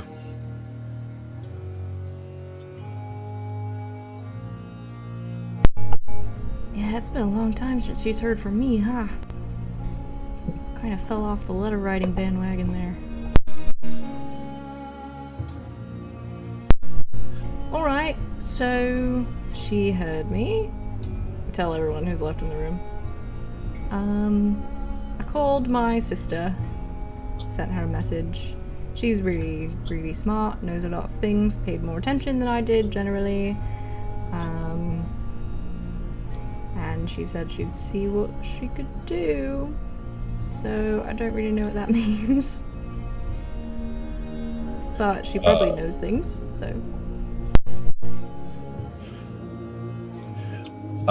Your prince, your royal companion, is kind of watching all this happen and says, which sister did you say this was? My oldest sister, Ephraim. You met her?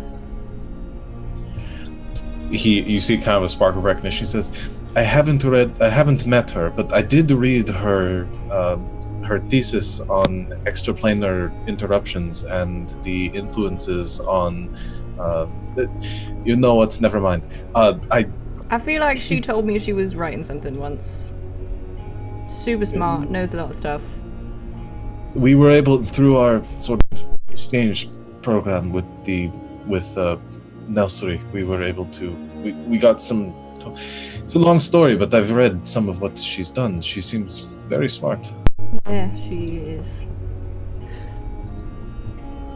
I don't really understand most of what she talks about. But he kind of has a look as he looks at you, and you almost get that impression of like my insight's really high. Of like, what happened? But you can see him choke the words back. Well, I hope to speak with her some. Yeah, you don't have to make faces. I know we're really different, alright? Sorry. Yeah, she's real smart, but the only thing she can lift is a pencil, so... Next time I won't try to catch you when you teleport yourself 150 feet in the air. I'm sorry, again, I did not mean to cause any offense. It's fine, look. I just didn't know that that you were related to that Ephraim. Yeah. That one. Interesting. Yeah, she's great. So are we going to just wait? I bring her things and I just sort of trust her to deal with them. She always has. She's the oldest and the smartest, so she kind of has to. So I guess we could wait around for a while and see if she contacts me. If not, I can send something one more time today. She's probably going to the library to find some book that I never read.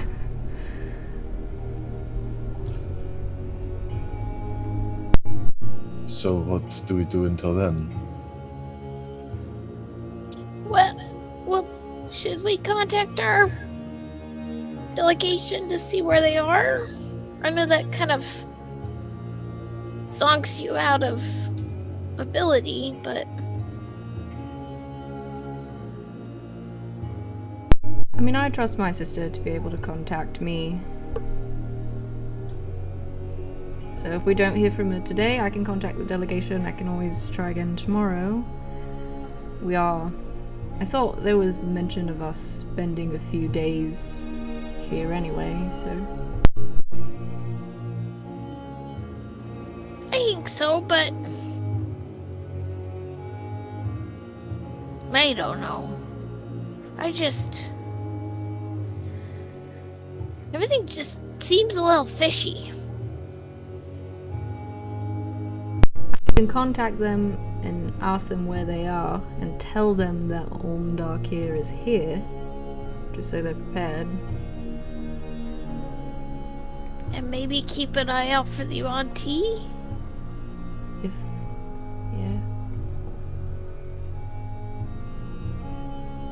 They're coming from the north, and that's where the Yuan-Ti were going.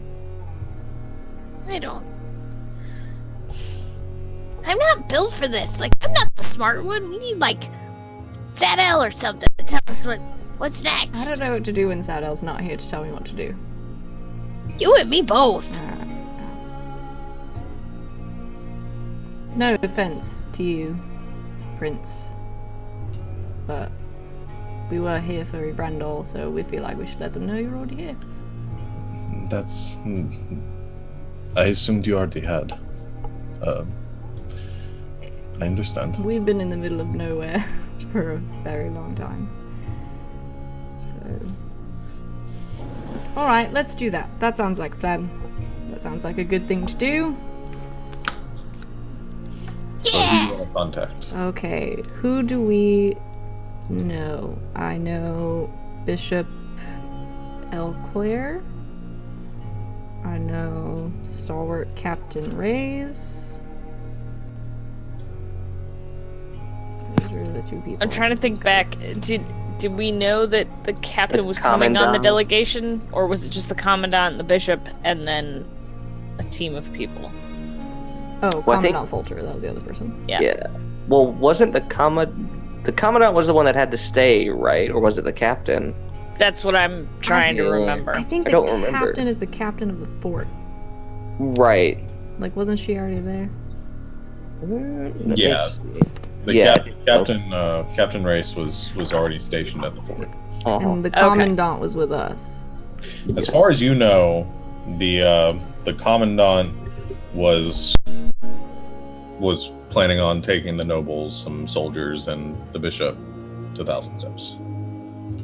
Unless something changed. I think, well, I mean, I like the bishop a lot better, but I think maybe the Commandant Fulcher is the way to go. I think he's gonna have a better mind for... Yeah. I mean, the bishop was nice and all, but... I just really like talking to the bishop more. Alright. I mean, you do what you feel best about. No, let's do the smart thing. Let's prove to everyone that when we're alone, we can still do the smart thing. They'll be so proud. I will use my other 3rd level spell slot. I will cast Sending, and I will contact Commandant Fulcher. And Okay. just ask him to respond with their location and ETA, and warn him that the Ondakir delegation has already arrived in Thousand Steps. Okay.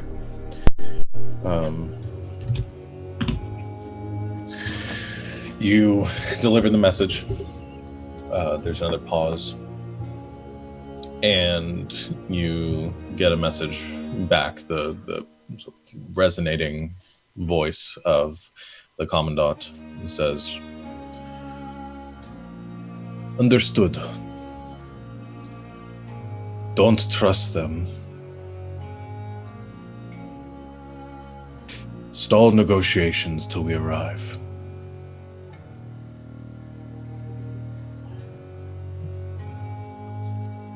Sorry, there's not a pause. I'm just trying to remember. 13 days.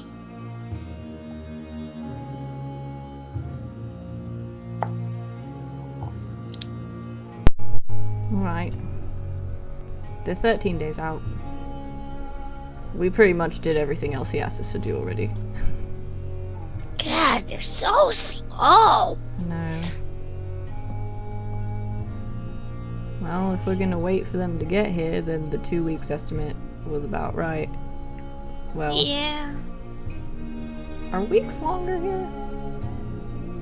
No, 6 days. It's months that are more days. Yes, okay.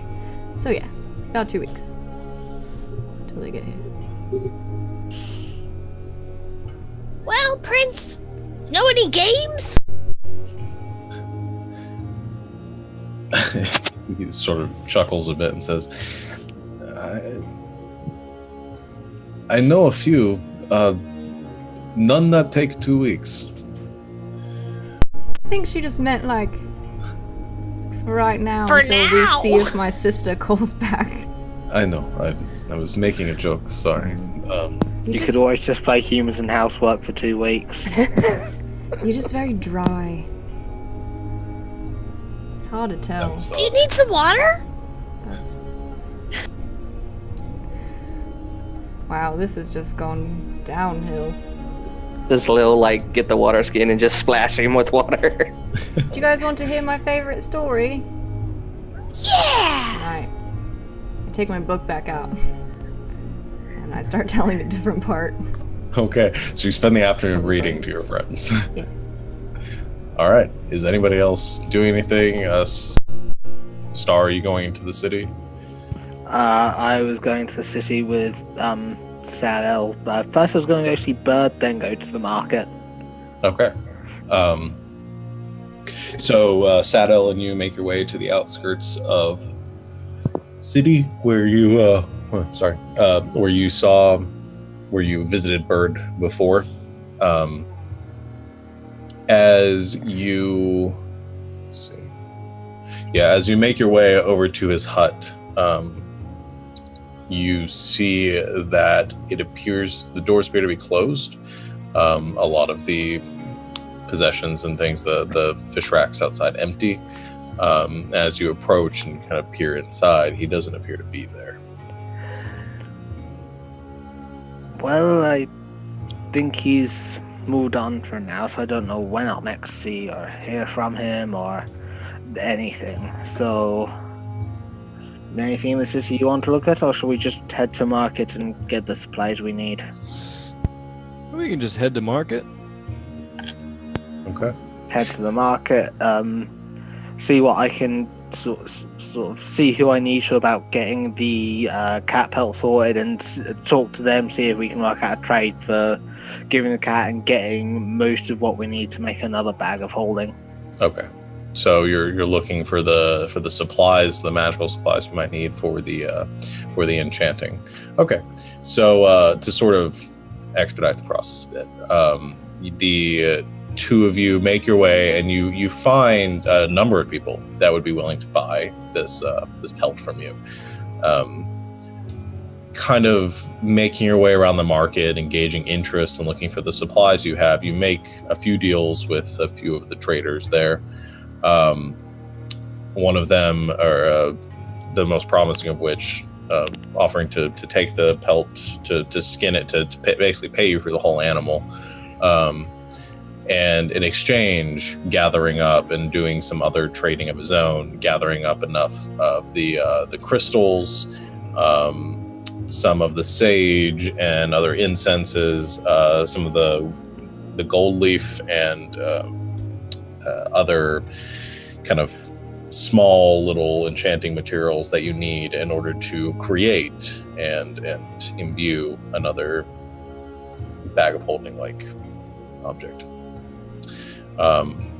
All in all, you work it out, I'd say, with the rarity of this animal and the size of the thing, because you're still going with the original plan that you guys talked about with a single pocket or something rather than a whole bag. Okay, not as much supplies needed for that.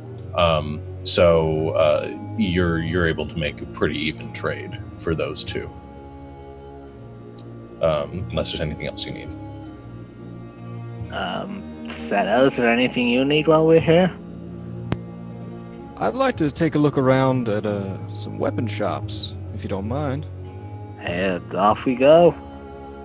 Okay. Just looking around at what we need and want, I think. Yeah, so keeping an eye out for other shops nearby as you gather the materials that you need. There are some like small carts that where you see some taxis selling like daggers, bows, arrows. Some of them have some leather armors that they've crafted and are selling as well in this bazaar. Is there anything you're looking for specifically?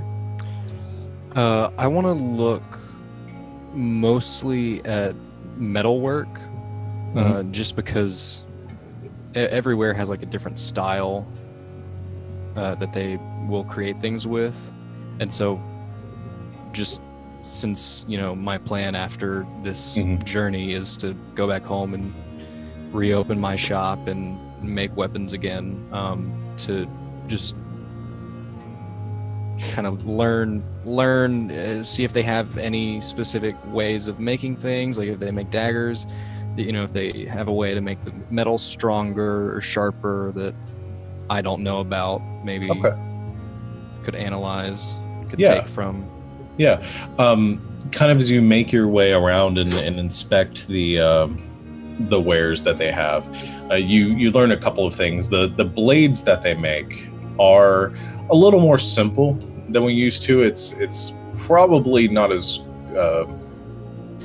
the metalwork that they have, the resources they have available, not as plentiful as what you have where you're from. The designs are interesting though. Most of the tabaxi weaponry has they use scimitars, daggers, bows, spears, things like that. Very sleek, streamlined weaponry that they fashion using a lot of the materials that they're able to scavenge from the jungles around them. Not a lot of mining and that sort of industry here. You learn a couple of things from the way that they fletch arrows. The most interesting things, I think, being the way that they create bows, arrows, and some of their leather armors, using minimal materials, but maximizing the effect of it. So you're able to look over those. I would say those would be the most interesting sort of design elements you have. Some of them, the actual presentation of the bows, they're colorful. They're meant to design to blend in with jungle environments, so they're painted with like kind of jungle reds and yellows and greens to blend in with flowers and the kind of vibrant jungle life. They use a very thick cord for the bow strings, much thicker than what you're used to seeing the traditional longbows of Evrandal. These are powerful bows that they need and that they use here. You imagine for kind of hunting in this rough terrain. Otherwise, they fletch their arrows with the pluckings of animals that they find in the jungles, and the feathers that they use. You get an idea of the animals that they use there and stuff. It's pretty interesting. I don't know if that is exactly what you're looking for. Yeah, no, that's what I was looking for. Just because I might want to maybe design the weapons sort of after this. Yeah. No, you definitely get a full sense of the design work that they put into this and sort of what a Graldarian weapon would look like. Awesome. Perfect. Thank you. All right. You're welcome. While we're still here, actually, any of the vendors, do they have studded leather armor? Yeah, there are a couple of vendors that sell some armor that's been infused with some fortifications, like studded leather armor. I'm gonna go up to one of them and offer them for their armor my current leather armor, a short sword, and the chunks of demon. The thing you guys fought in the city of Crawling Mist. Not saying exactly where we fought it, but sort of the region of Graldar that we found this creature. Okay. Because I assume with the chunks I got bits of what I assumed to be shell or other sort of a similar chitinous material that came off it. Yeah. Why don't you make me a persuasion check?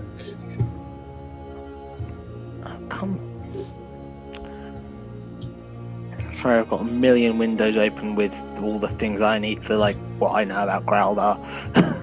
That's fine. 7. You tried to negotiate with one of the vendors with the leather armor and the offerings that you have. They take a little bit of interest in the pieces of the animal. They don't seem as interested in the used armor and the other stuff. All in all, it doesn't seem like they're willing to make a trade here unless you have anything to offer a little more substance. They don't seem enticed. You can't find any vendors that are enticed by your trade there. The only other things I have to trade are cooking herbs, some of the aloe vera stuff, or some of the tea leaves. No, you imagine that the most valuable thing you guys had was the animal, and the materials that you guys got for that are fairly expensive materials. So, a little tapped out on that. A few more things, and the vendors tell you that a little bit more, and you might be able to make a deal. I just tell them that I'll be back later then. Last one before I go, I do ask if there's anyone here who can, I suppose the most similar thing would be to dye someone's fur or skin. Okay. You do find that there are some, they do have tattoo artists as part of Graldarian society. Some tabaxi do shave their fur in areas into designs and will tattoo the skin underneath, sometimes causing the fur itself to grow back in that pattern. It's common practice with some of the tabaxi clans, the Screeching Gale clans and the Crystal Water clans being two of the most into that, for lack of a better way to say it. Well, after getting a location, I suppose we head back to our rooms. Okay. So you head back to the rooms with the rest of them currently playing humans and haberdashers, or whatever you guys are calling the... It was humans and housework. Humans and housework, that's right. You make your way back to wait for Den Sister's response. We'll go ahead and take a break there because it's getting a little bit late. So why don't we say 10 minutes from now, we'll all reconvene here. All right, sounds good.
All right, welcome back, everyone.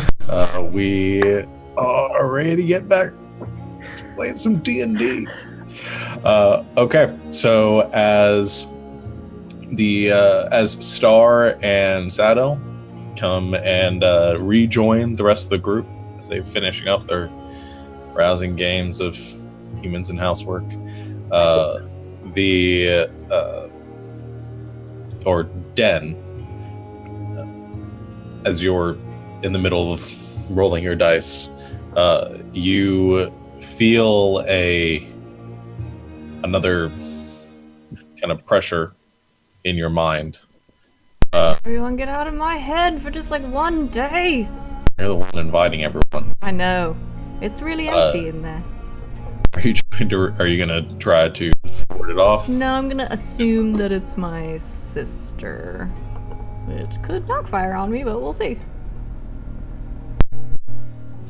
Okay, so you let the pressure sort of wash over you, and as it dissipates, you die. No, you feel you feel a presence sort of around you, and you hear the voice of your sister again, echoing in your mind. She says, Den, can you hear me? Yeah? Gods, you look good. You can't see me right now. I can see you though. Oh. Alright, that's cool. I thought mine was cool, but that's cooler. It's I borrowed something from the library. Don't worry about it. So, I'm sorry, I'm a bit flustered. Where are you? What are you doing? Well, I'm trying to remember what the last thing I wrote to you about was. Because I feel like I was on a ship. And it was a long time ago. Like, it's been a while since you wrote to me. Months and months. I'm still alive. Hello. I'm glad to see that. Can everyone else hear you, or am I just talking to nobody? You should be the only one that can hear me. Hey guys, I'm talking to my sister. I'm not. As Den has just sort of been talking loud. Say hello.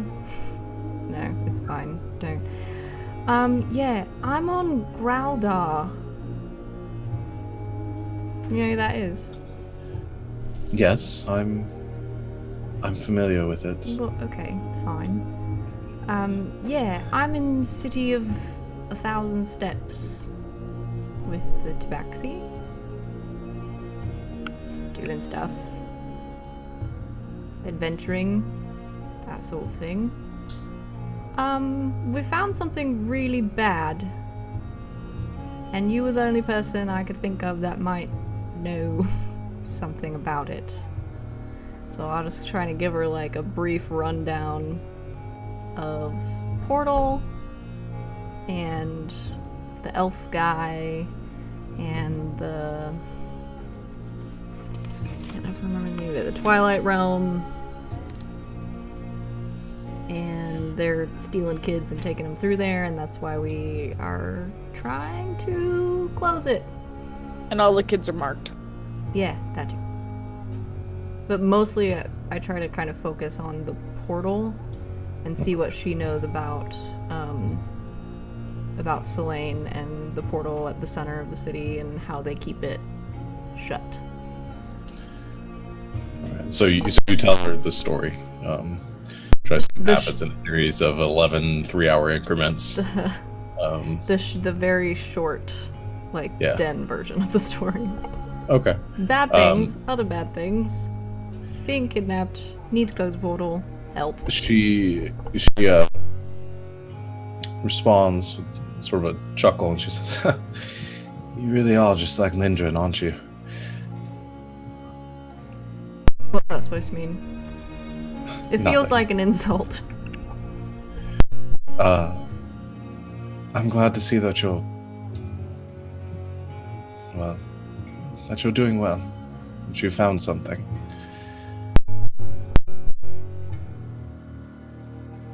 Anyway, I guess I should answer you before my time runs out here. The portal in Nelsery is vast. The magics that we use are extremely powerful, and we can't even fully close it. I'm afraid I don't have an answer for you on how you could deal with something like that permanently. If you had such a device, something to close that, that would be something that could be a great benefit to our people as well. Well, I mean, how do they do it, though? I mean, you've been to the big city. I mean, the portal at the center of Selane's they've been keeping it closed for thousands of years. You gotta have read something. I have. I traveled to Selane. I've studied there. Listen, I don't know how much I can explain in a short amount of time. I mean, it's complicated rune work that was put in place centuries ago. Actually, God is secret and all that, yeah. It's not even so much of a secret as it's that it's too complicated for a few people to accomplish on their own. It took decades to install the walls to keep the portal at bay. I don't know if you have that kind of time. I don't know. I mean, it's sort of our whole thing, though, right? I feel like I can't just leave here and leave a portal to another plane. I mean, it's a different plane than what we're usually learning about at home, but it still seems bad to just, like, leave a tear like that. I agree. If things half as bad as the Krakens and the Leviathans that worked their way from the water plane are able to cross at will from where your tear leads, I imagine there's quite a bit of danger involved.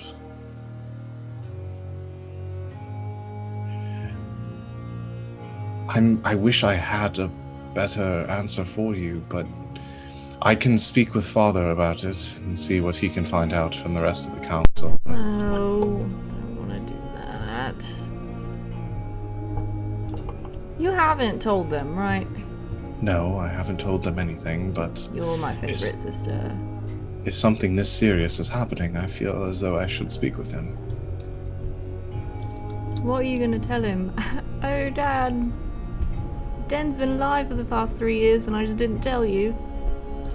I don't want to be there when that happens. I mean, he won't do anything to you because you're the favorite, but... No, but I know that you and him don't have the best relationship. Or any relationship at this point.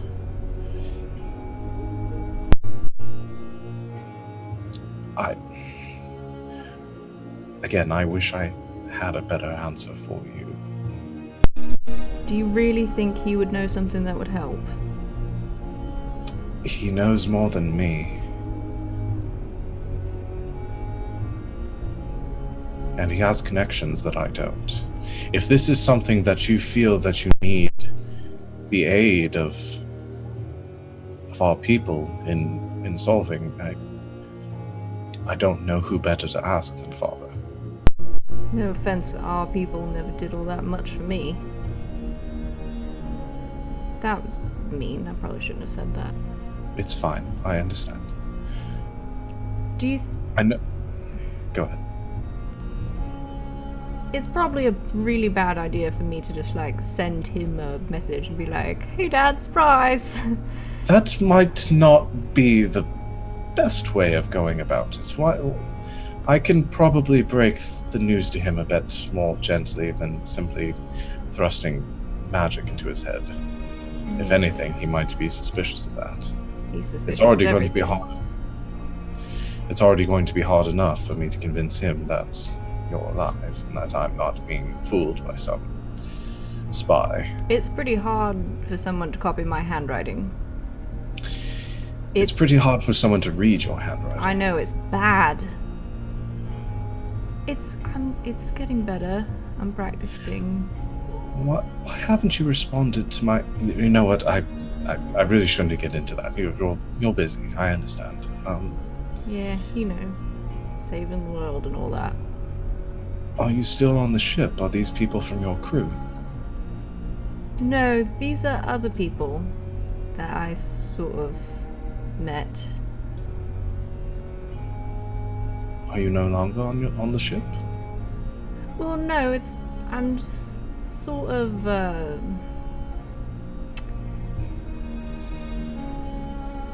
infiltrating's not really the right word. They just sort of sent me to like sort of keep an eye on what's going on and like tell them, because you know, like important ship captains want to know what's going on land, and when a delegation from Ivrandor goes to a previously not visited continent, they sort of want to know about it.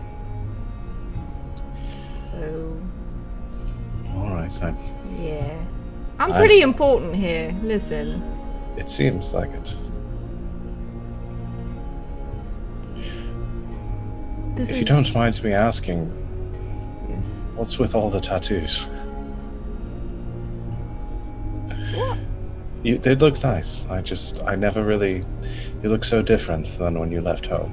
I mean, they're not any different from like. I mean, my face looks just like your face. I know. You've got markings. I just added some extra ones. You've just grown so much since the last time I saw you. I'm still really short. Well, grown metaphorically. As Dan flexes just randomly after Yeah. continuing to speak to herself. She says, listen, I don't think we have much time. I'll see what I can do. If you don't wish for me to tell Father, I won't. I'll see what I can find out on my own.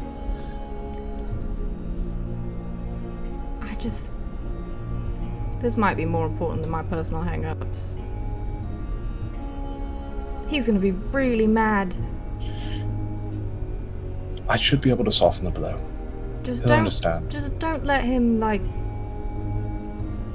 teleport right into the room with me and start yet. All right, just. I won't tell him where you are. I'll just tell him what's going on, and before I'll wait to give him more details until he calms down. All right. Yay! You're making the right choice. I can't promise that it will happen quickly. I'll see what I can take care of here. Let me know if anything happens on your end. All right. Thank you. Really. Of course. And I met somebody that says he knows your work. Your Who would that thesis or be? whatever. Prince Zinstor Zoval Nick. Does that sound like someone you know? A prince. The Prince of Ondok here. Yeah, that one. Have you met? No, I haven't met the... How did you meet the... Listen, it's a really long story, but he read your, the big thing, you know, that you wrote. Thesis. And, yeah, he said it's really good, so... He said that it was good. He really liked it. Yeah, so... What... Someone's making connections out here in the world, right? It's great talking to you. Thank you for calling. Okay, well, tell him if he needs to read anything else, we can speak sometime. All right, I guess I should let you go then. Listen, Denowin, I love you, all right? You know that. Why'd you call me that? I hate that. I know, I just... Take care of yourself. I love you too. All right. I'll Call toss me you some. back. I will. Alright. All right. And you feel the presence leave you. Can we just like round of applause on that? Because that was freaking beautiful. That was all Savannah. So, what do you? Alright, guys, long story, really short. You got big muscles. Yeah! I was a lot skinnier last time my sister saw me. That was like 3 years ago. So, Well, that's not the important stuff. No, so long story really short, she thinks that my dad might know some stuff, and he knows a couple of people. He's got a couple of connections in the big Triton city, which I don't know if I ever told you guys, but is actually like built around a portal to the water plane, and they sort of built the whole city to keep the portal contained, and there's people that know things about that there, so she's gonna talk to him. He might not be super pleased with me when I hear from him, but that's alright. I think he might be able to help figure out at least maybe how to contain it. So we'll see. I'll wait to hear from my dad. Yay! families. They're rough. Everybody's got one. Everyone wants one. So, the prince looks at you. You told your sister about me? Oh yeah, you said you liked her writing, so I thought I'd tell her. Is that like No, a it's- nice thing to do? You know, It's fine. she's kind of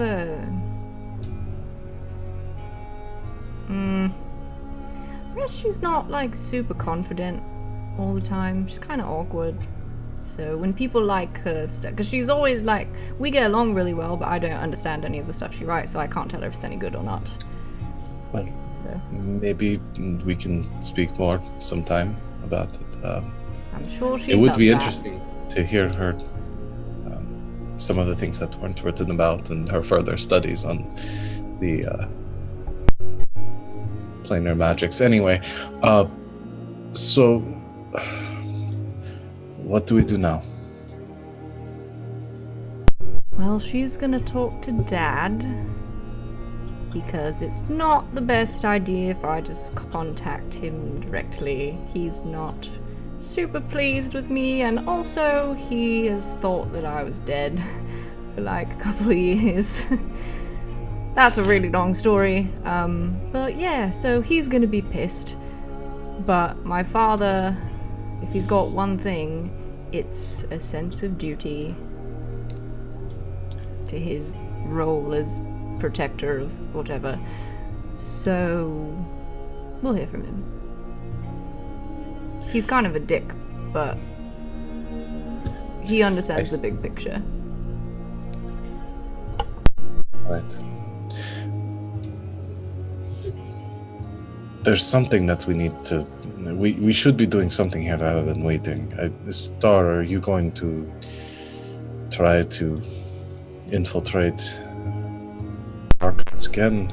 Oh yeah, take the I thing. did. I did it once before. It shouldn't be too hard a second time. Alright. I should be able to help if I can. So, I'm okay. So just solidifying this plan. Are we gonna take them, or are you gonna take some people with you to like figure out totally what they're saying? I will only be able to safely take one person with me, even if there are distractions. Even then, I still need to use. I'll probably need to use my illusions again to get past some of the guards still, but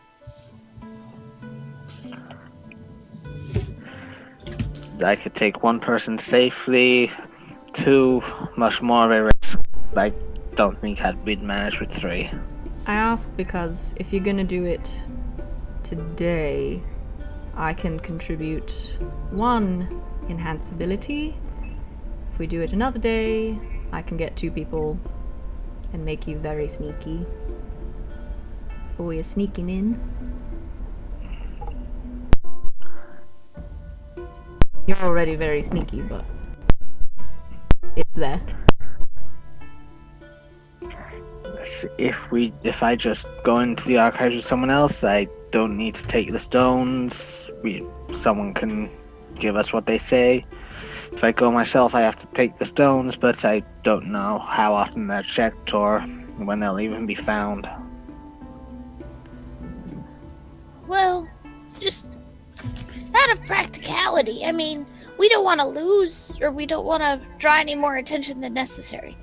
So if Sadal can go in with you, because he knows the language the best, and listen to it, get the gist, and then come out, then we're less likely to raise suspicion or alarm.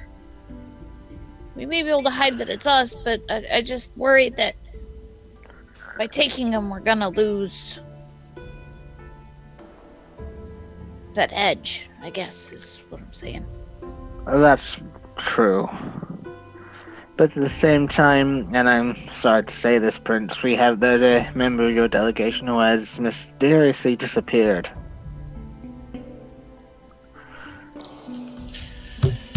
That is true. I might need to follow up on that myself.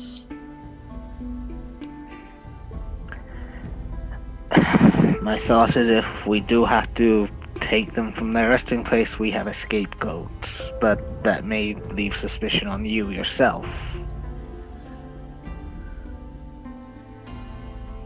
As long as it leads to what needs to be done here, and the portal is closed, I'm fine with that. Sadel, what are you comfortable with?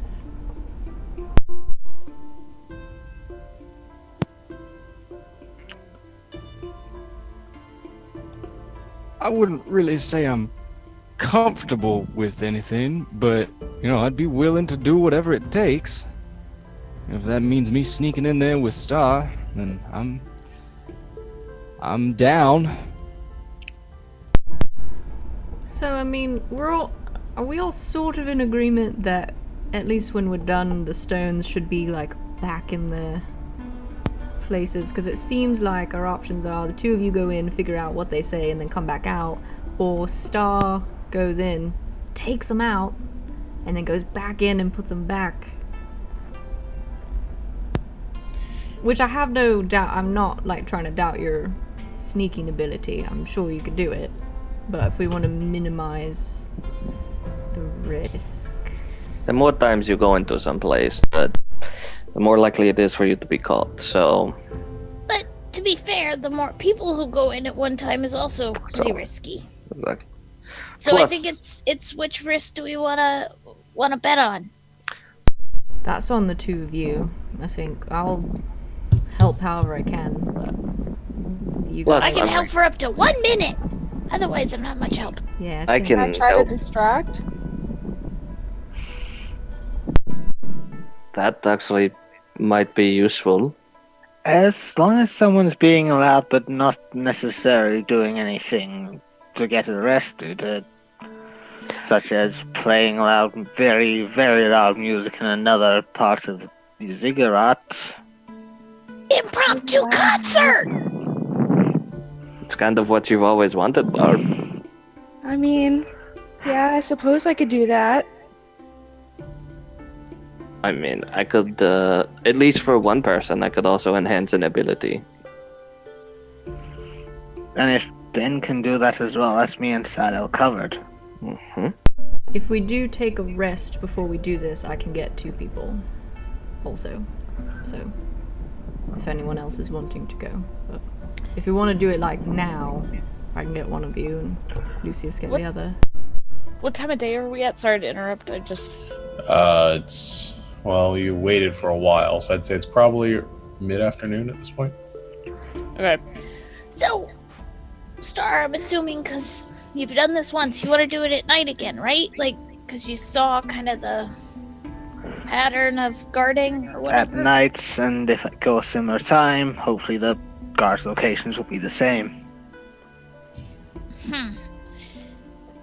Well, if then you and Lucius can do the same spell and each cover one, that would, I think, sooner rather than later, because if they do get caught, maybe they can help pin it on the Yuan Ti. I don't know.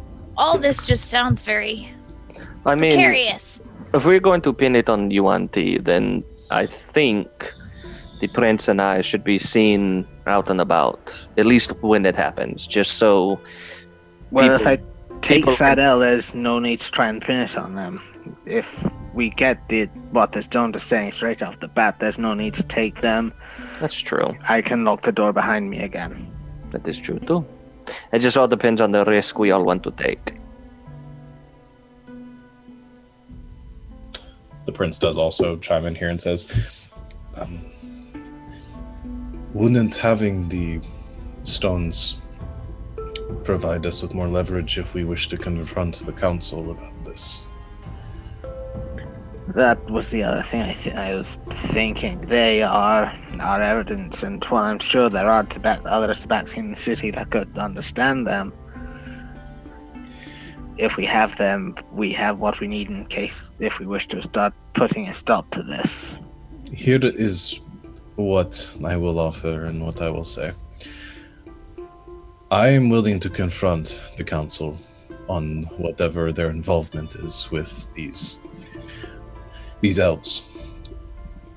I imagine that this will not help relations between our two peoples.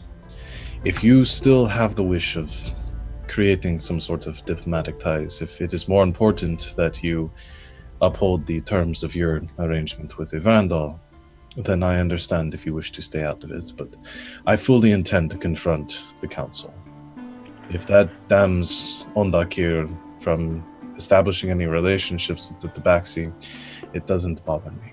As long as what is done is that this portal is closed and risk ended. The council has the answers I need.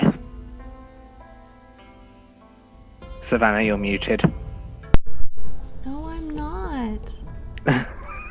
You were, because now you're I not. wasn't. I don't know. Something's wrong with my mic, I think. So it's the second time that's happened. I'm not from Evrandal, so I don't really care. But I mean, we know some people from the delegation, and they're not bad people. And honestly, I don't know if the Evrandal delegation would want to have diplomatic ties with people that are doing this. I mean, obviously, I don't think everyone on Graldar is involved, but I think they'd want to know. If I just take the stones, I can be in and out of there in an hour. And then we can confront the council.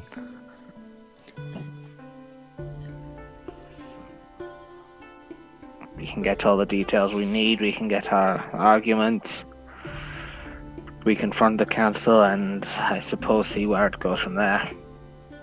I think by then we might have some more information on the portal from my dad, so...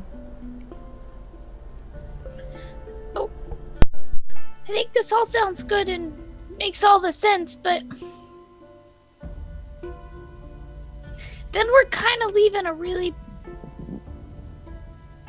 bad mess for the Evrandal delegation to walk into. So how do we want to... I mean, I'm not no planning offense, on Prince, leaving. but...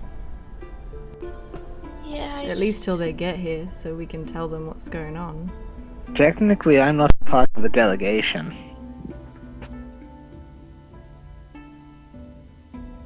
I guess that's true, you're just leading us, right? Like, you didn't have the same kind of agreement? I was only hired to be your guide, and that's what I told the council when we first got here. Oh, and technically, we were only hired to be, like, bodyguards.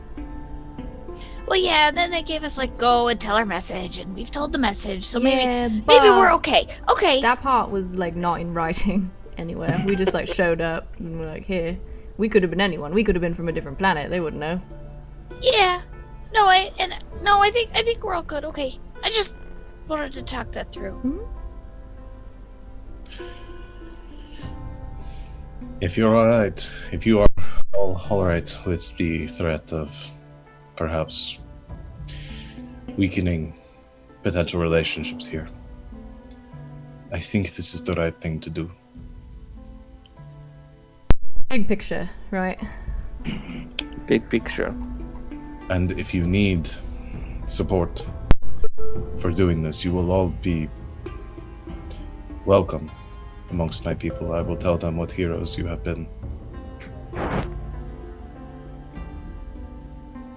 Lucius snickers at that.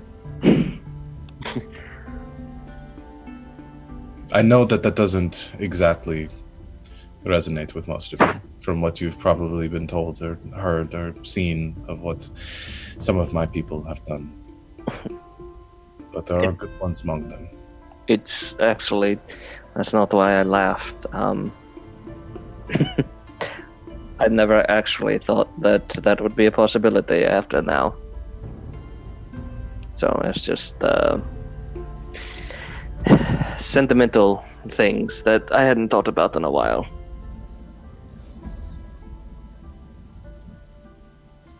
It is your choice to make. You can step away from this all now if you wish. I need the truth. I'm prepared to do whatever it takes to get it. All right. When do you leave? I give him roughly the time that I went in last time. All right. I'll stay here. I can provide some assistance for your journey. And then he looks to you, Lucius. You and I can take our business elsewhere. Make sure aspersions aren't cast upon us. Yes, we can definitely do that. I think, and at this time, because how long's it been since we've been in 1,000 Steps? It's been, what, a week or two, if that? No, it's been like 3 days. Okay, so I'm like 3 days of getting to know you as kind of well as I do. I think it's time we actually start talking about more things about our people. Because I have a sense that you do not like the way things are going, and I definitely don't. So it's good to talk to someone royal who might understand. I agree. So, we wait. We wait. More games then? I've never played this game. Like, they've been talking about it for months, and I've never played it before. Alright, so here you go. Everybody sit down, I'll give everybody some dice. So it's a game of chance then. Yes. Sorry. I go over and I sit next to Barb and I'm like, Hey, Barb! Get your lute tuned up because we're gonna make some noise and I need your help. Oh, geez. Noise is something I can definitely do. I want to share your music with the people of 1,000 Steps because I think they need to hear it. Are you ready? Will be a blessing indeed. Then on my word, we're gonna go and spread your word. Okay. So you guys are all resting for... Full on planning a heist here. This is great. So you guys are all going to rest for a while until the time is right. And then Lil and Barb are going to head out to the city and make some music and cause some distractions. And we're going to go to the base of the ziggurat. That's my plan. Okay. And then Lucius and Princeton Store are going to go and kind of meander around, I assume, like the common areas or the bazaars and kind of get an idea of, or kind of be seen somewhere.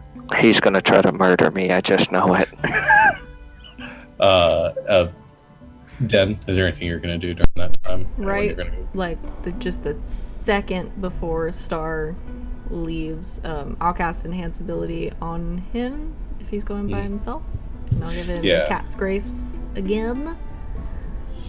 And so you cast that, giving him Cat's Grace. The prince also, in the few minutes leading up to it, concentrates on, kind of asks you all to gather.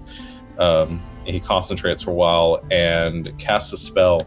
And as he casts it, you all find that you're able to share your thoughts with each other. And all communicate telepathically using Rary's telepathic bond. He then looks to you, Star, and says, "Good luck." And he waves his hand and also casts invisibility on you. Oh, nice. Well, off I go to do my sneak. The two of you are going. He'll cast at a higher level and cast on the two of you. So. Because Sadell is going, Lucius will cast also Enhance Ability Cat's Grace on him. Okay, so the two of you are both enhanced for the next hour. You're also invisible for the next hour. You can all communicate telepathically too, from pretty much any distance. I think. Check. That's awesome. All of us? Yeah, all of you. 8 willing creatures, 1, 2, 3, 4, 5, 6, 7. Yeah, and as long as you're on the same plane of existence. So. Nice. Awesome. Lil still grabs Sadell and says, Hey, be careful out there. Your wife's gonna be plenty mad at me if you don't come back. Oh yeah, I was thinking just that, but I'll be fine. Okay. All right. So Barb tackles Lucius. Oh God. Yes. Okay. That's okay. I know that technically I am taller than you, but you're heavy with muscle. Thank you. I need my ribs, please. Still clings anyways with my strength. Lucius, make a concentration check. Oh yeah. I kind of need to concentrate on this spell, but thank you though. I didn't think about that. I guess you haven't taken any damage there, but came close.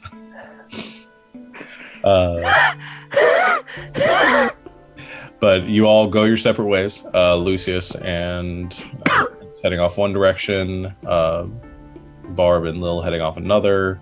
Dan, are you going with anyone, or are you just hanging out in the room? Yep. Okay. So Barb and Lil, you guys are heading to the base of the ziggurat to go do your performance. Indeed. as we go down, I'm just going to be, For this one-time performance, come see the wondrous Barb and her amazing looks You put a on lot the of pressure steps on of me. the ziggurat. What are you doing? screaming. She is the most amazing barbarian you will ever see. Okay. Her skills. You make a performance check. Oh God. Not you, Oh, Barb. Jesus. Lil This- first. Together. This is gonna be awesome. No pressure. Nope. I want to see how well this goes. Okay. 17! So as you make your way down the steps, calling out, you see some of the other tabaxi that are gathering around in some of the distant reaches of the town. Kind of their ears perk up. Tabaxi have a pretty good hearing. Hearing you coming down and kind of screeching out into the city, they begin to gather around towards the base of the ziggurat as you descend with Barb close behind you. As a crowd of about like 30 or so tabaxi begin to gather at the foot, kind of looking over towards you, Barb. You take out your great loot I do. and begin to perform. I'll have you also make a performance check. Oh God. I'll give you advantage on it because of your height, man. All right, cool. Also, I'm gonna, totally put like a little like sack or something out there for tips. Okay. So I still gotta pay off that guy. All right. 23.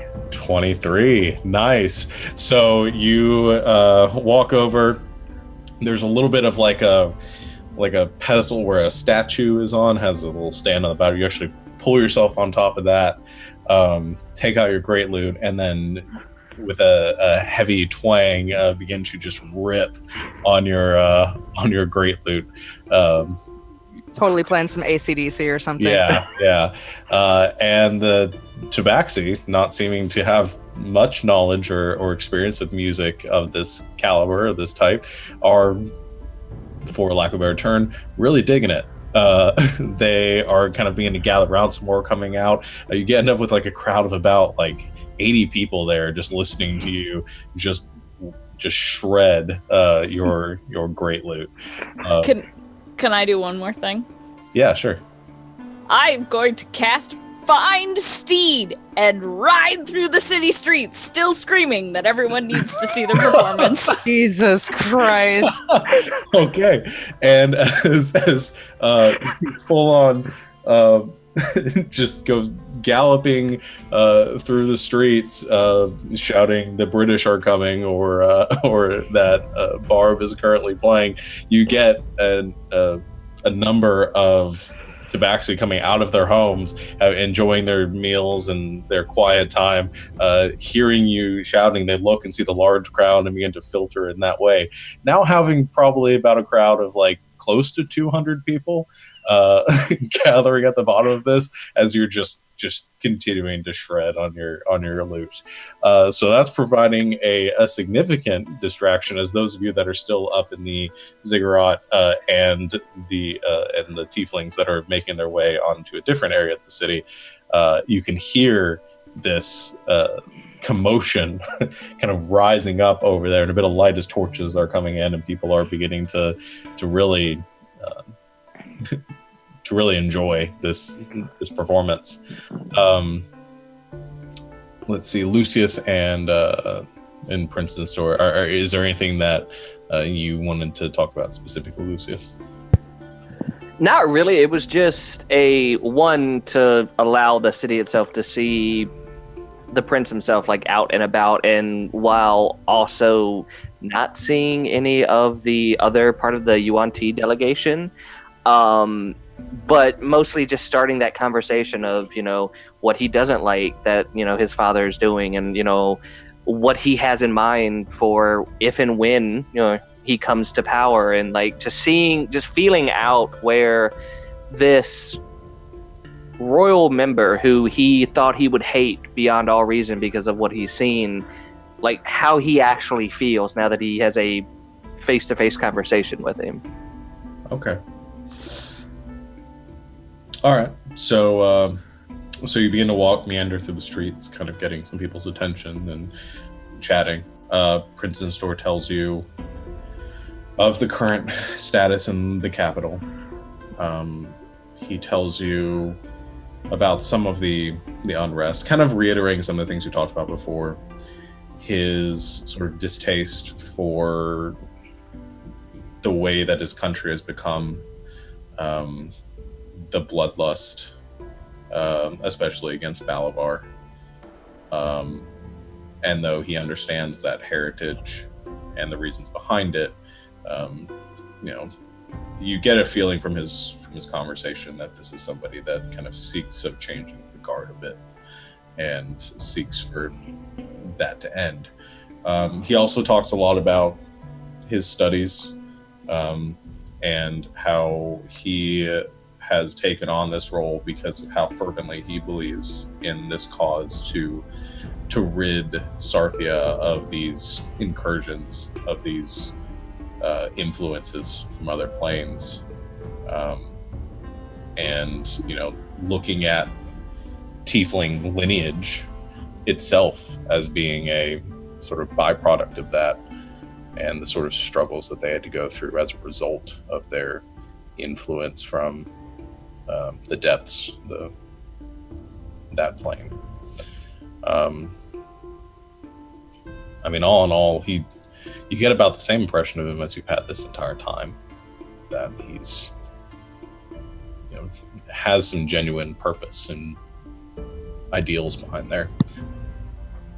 Okay. Yeah, that he's not just following his father's orders because it's his father. He actually has a mind of his own, and he actually is long-term planning of, okay, when this happens, I want for this to change and this to change, and I don't like what I'm seeing. Okay, that's cool.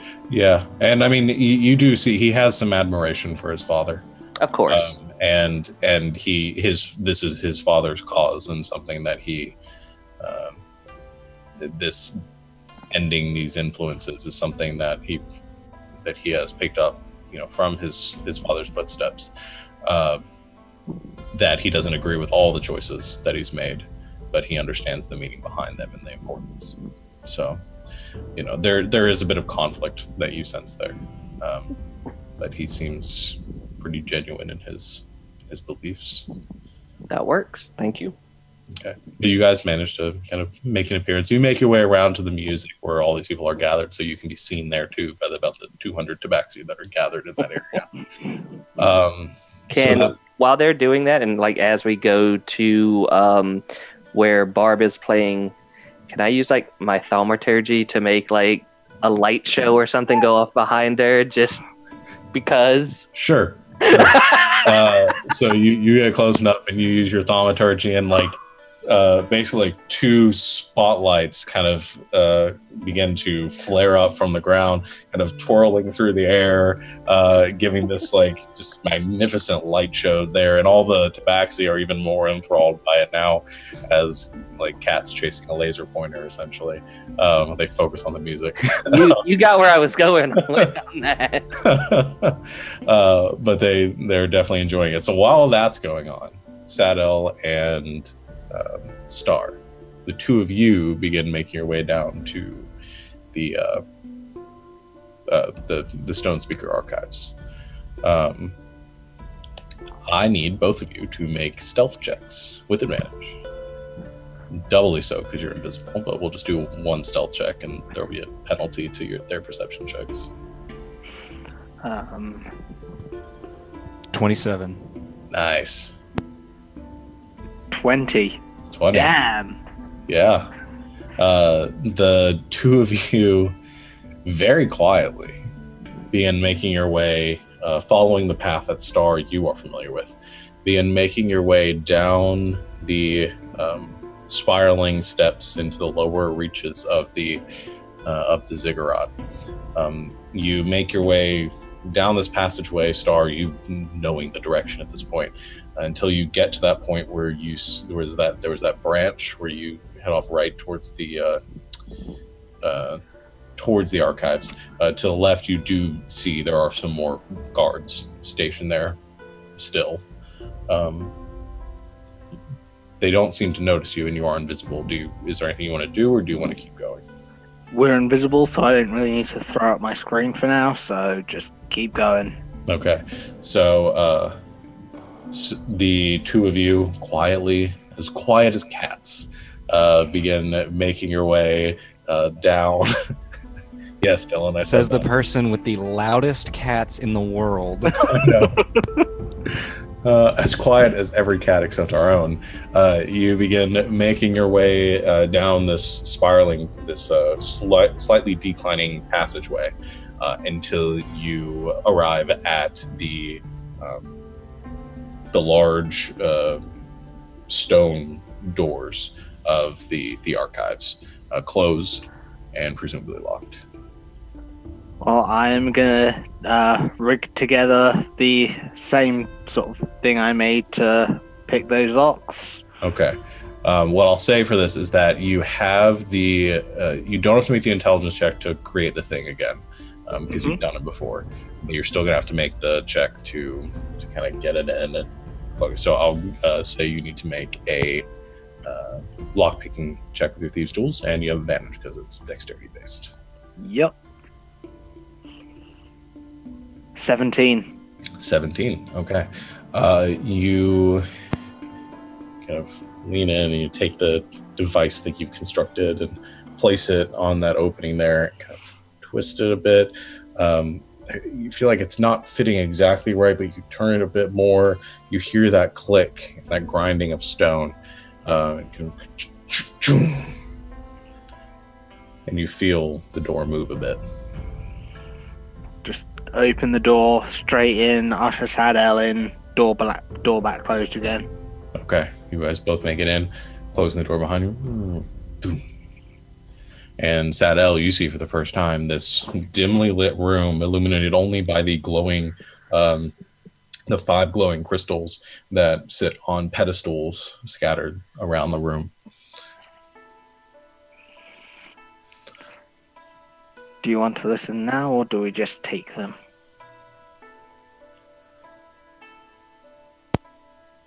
Do you think we'd have enough time to listen to him now?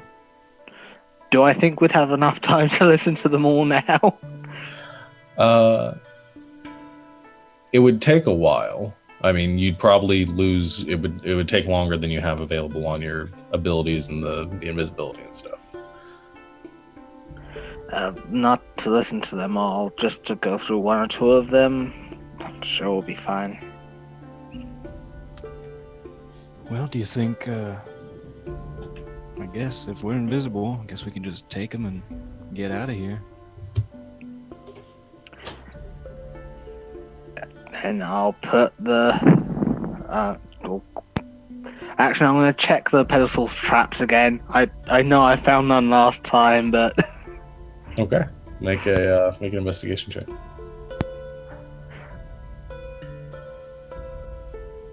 This one's only a 10, so I assume my opinion doesn't change. Doesn't seem to be trapped. Just pedestals in bag. Not pedestals, stones in bag. Take the entire pedestal. The entire pedestals in there. Just squeeze it in. Okay. You quickly grab the few kind of small, like fragmented crystals pieces, and you begin to throw them into the bag. Put the bag back on your shoulder, Sadel. You guys begin to make your way out. Go out, open the door from the inside, close, and sort of make sure all the mechanism is locked again. Okay. I need you both to make another round of stealth checks. Advantage. 24. 16. Damn. 16. All right. That is worth me checking something.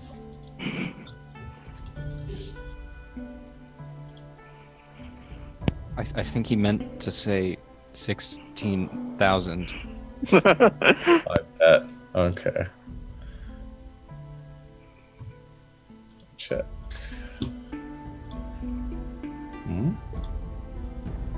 All right. The two of you begin making your way up the corridor as quietly as you can. You see the guards posted at the end there.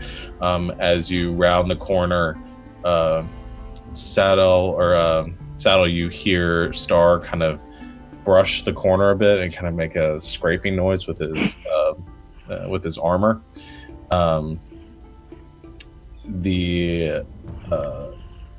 The guards at the end of the hall kind of turn their head that direction, begin looking basically straight through you.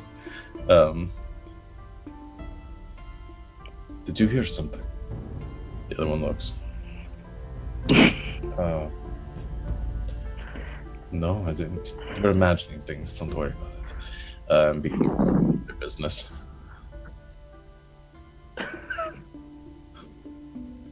So, you quickly make your way past and begin making your way back up the steps, having retrieved your booty. See, I just foresaw the Metal Gear Solid. Huh? What was that noise? Thing happening. Question marks appear over their head. All right. So you guys have the stones. What do you wish to do?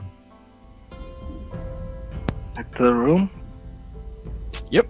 Do you communicate this to your companions? Yeah, after we've decided where we're going, it's just a quick, we're done now. Okay. You guys all hear in your heads as you're rocking outside messages from Sadel and I've lit a torch and I'm waving it around. God. It's like a mosh pit going with the tabaxi in the middle of the... Oh my god.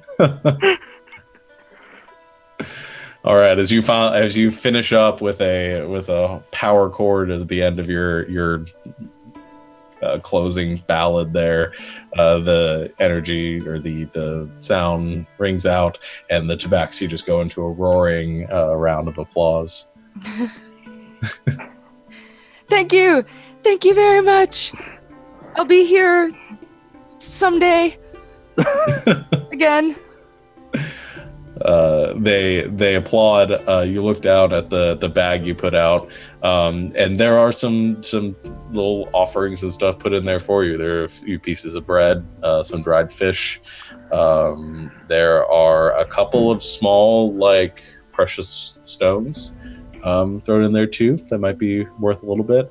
They didn't have any gold to throw in, but there are some little valuables and knickknacks and doodads, probably totaling around like 60 gold pieces worth. I'm sure the most important thing on Bob's mind is, are there any oat cakes? There are not the Tabaxi don't really eat oat cakes, but there is some delicious like hard rolls and stuff there too that you can sort of like oat cakes. Is there some sweet catnip? Are there any drugs? Some dank catnip? Nobody just threw drugs into the drugs were all taken in the crowd. Aww. But as you're walking through that crowd, you get that whiff of catnip. Yeah, pretty heavy. I'm so sorry, Savannah. So you all begin to reconvene at the room with the crystals, having obtained the information that you were seeking, and eager to listen to them to determine what might be coming next for your group. That's probably the best place to end this for tonight. We'll pick up next week for your confrontation with the Tabaxi High Council. Well done, everyone. Yay, we're not dead. That was awesome. You guys That was so good. You finally had your concert. I'm a rock bard. I am the best hype man ever. I know. I just need to Confirmed. bring you around with me like the dude from A Knight's Tale. You mean Chaucer? Yeah. I am Chaucer. And Dylan, you were rocking those stealth checks. Holy crap. Yeah. Yep, when it really counted. Old man still got some tricks. All the tricks. So, I guess that'll conclude everything. Savannah, do you have your closing remarks? Sure, yeah.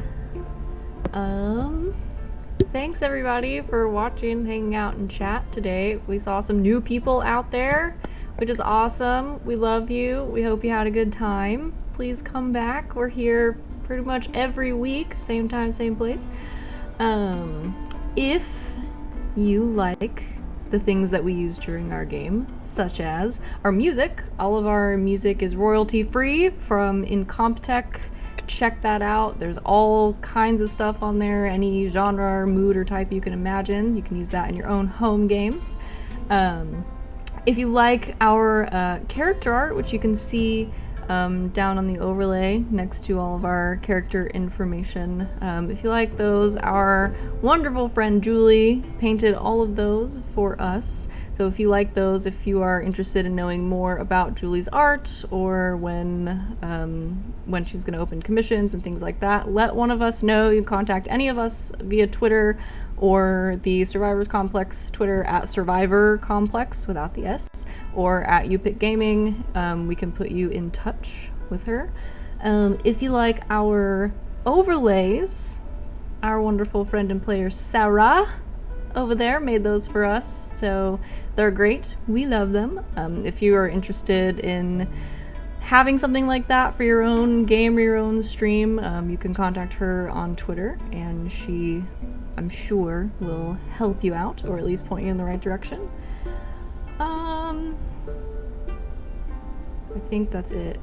We didn't have any maps today, but next time we might have maps that you can see, and our DM makes all of those on Incarnate, which is great. Or I could go over to our world map, actually. Just hold up. Yeah, there it is. So that's our wonderful world map that our wonderful DM made on Incarnate. So if you've been looking for map making software, use that. It's great. It makes some beautiful maps like this one.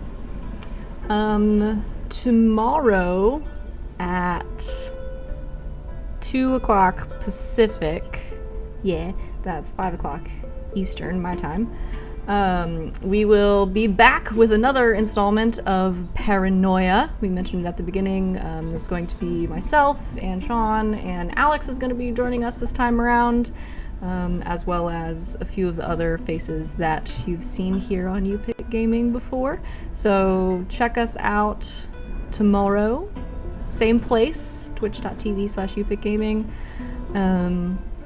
and follow YouPickGaming on Twitter, here on Twitch, and we have a YouTube channel as well that you can subscribe to and watch all of our videos. If you want to watch our last Paranoia session before we have a new one tomorrow, check it out, click the button while you're there, and I think that's it.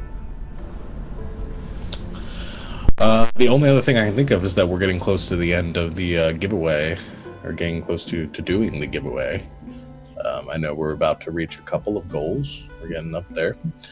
So if you look at the YouPickGaming Twitter page, and you'll see probably I think it's probably pinned to the top. It's the pinned tweet, yeah. Mm-hmm. How you can enter in the giveaway and get some cool dice. Otherwise, yeah, we will be back here again, same time, same place next week. Thank you everybody for coming out, and I guess night internet. Good Good night, Internet.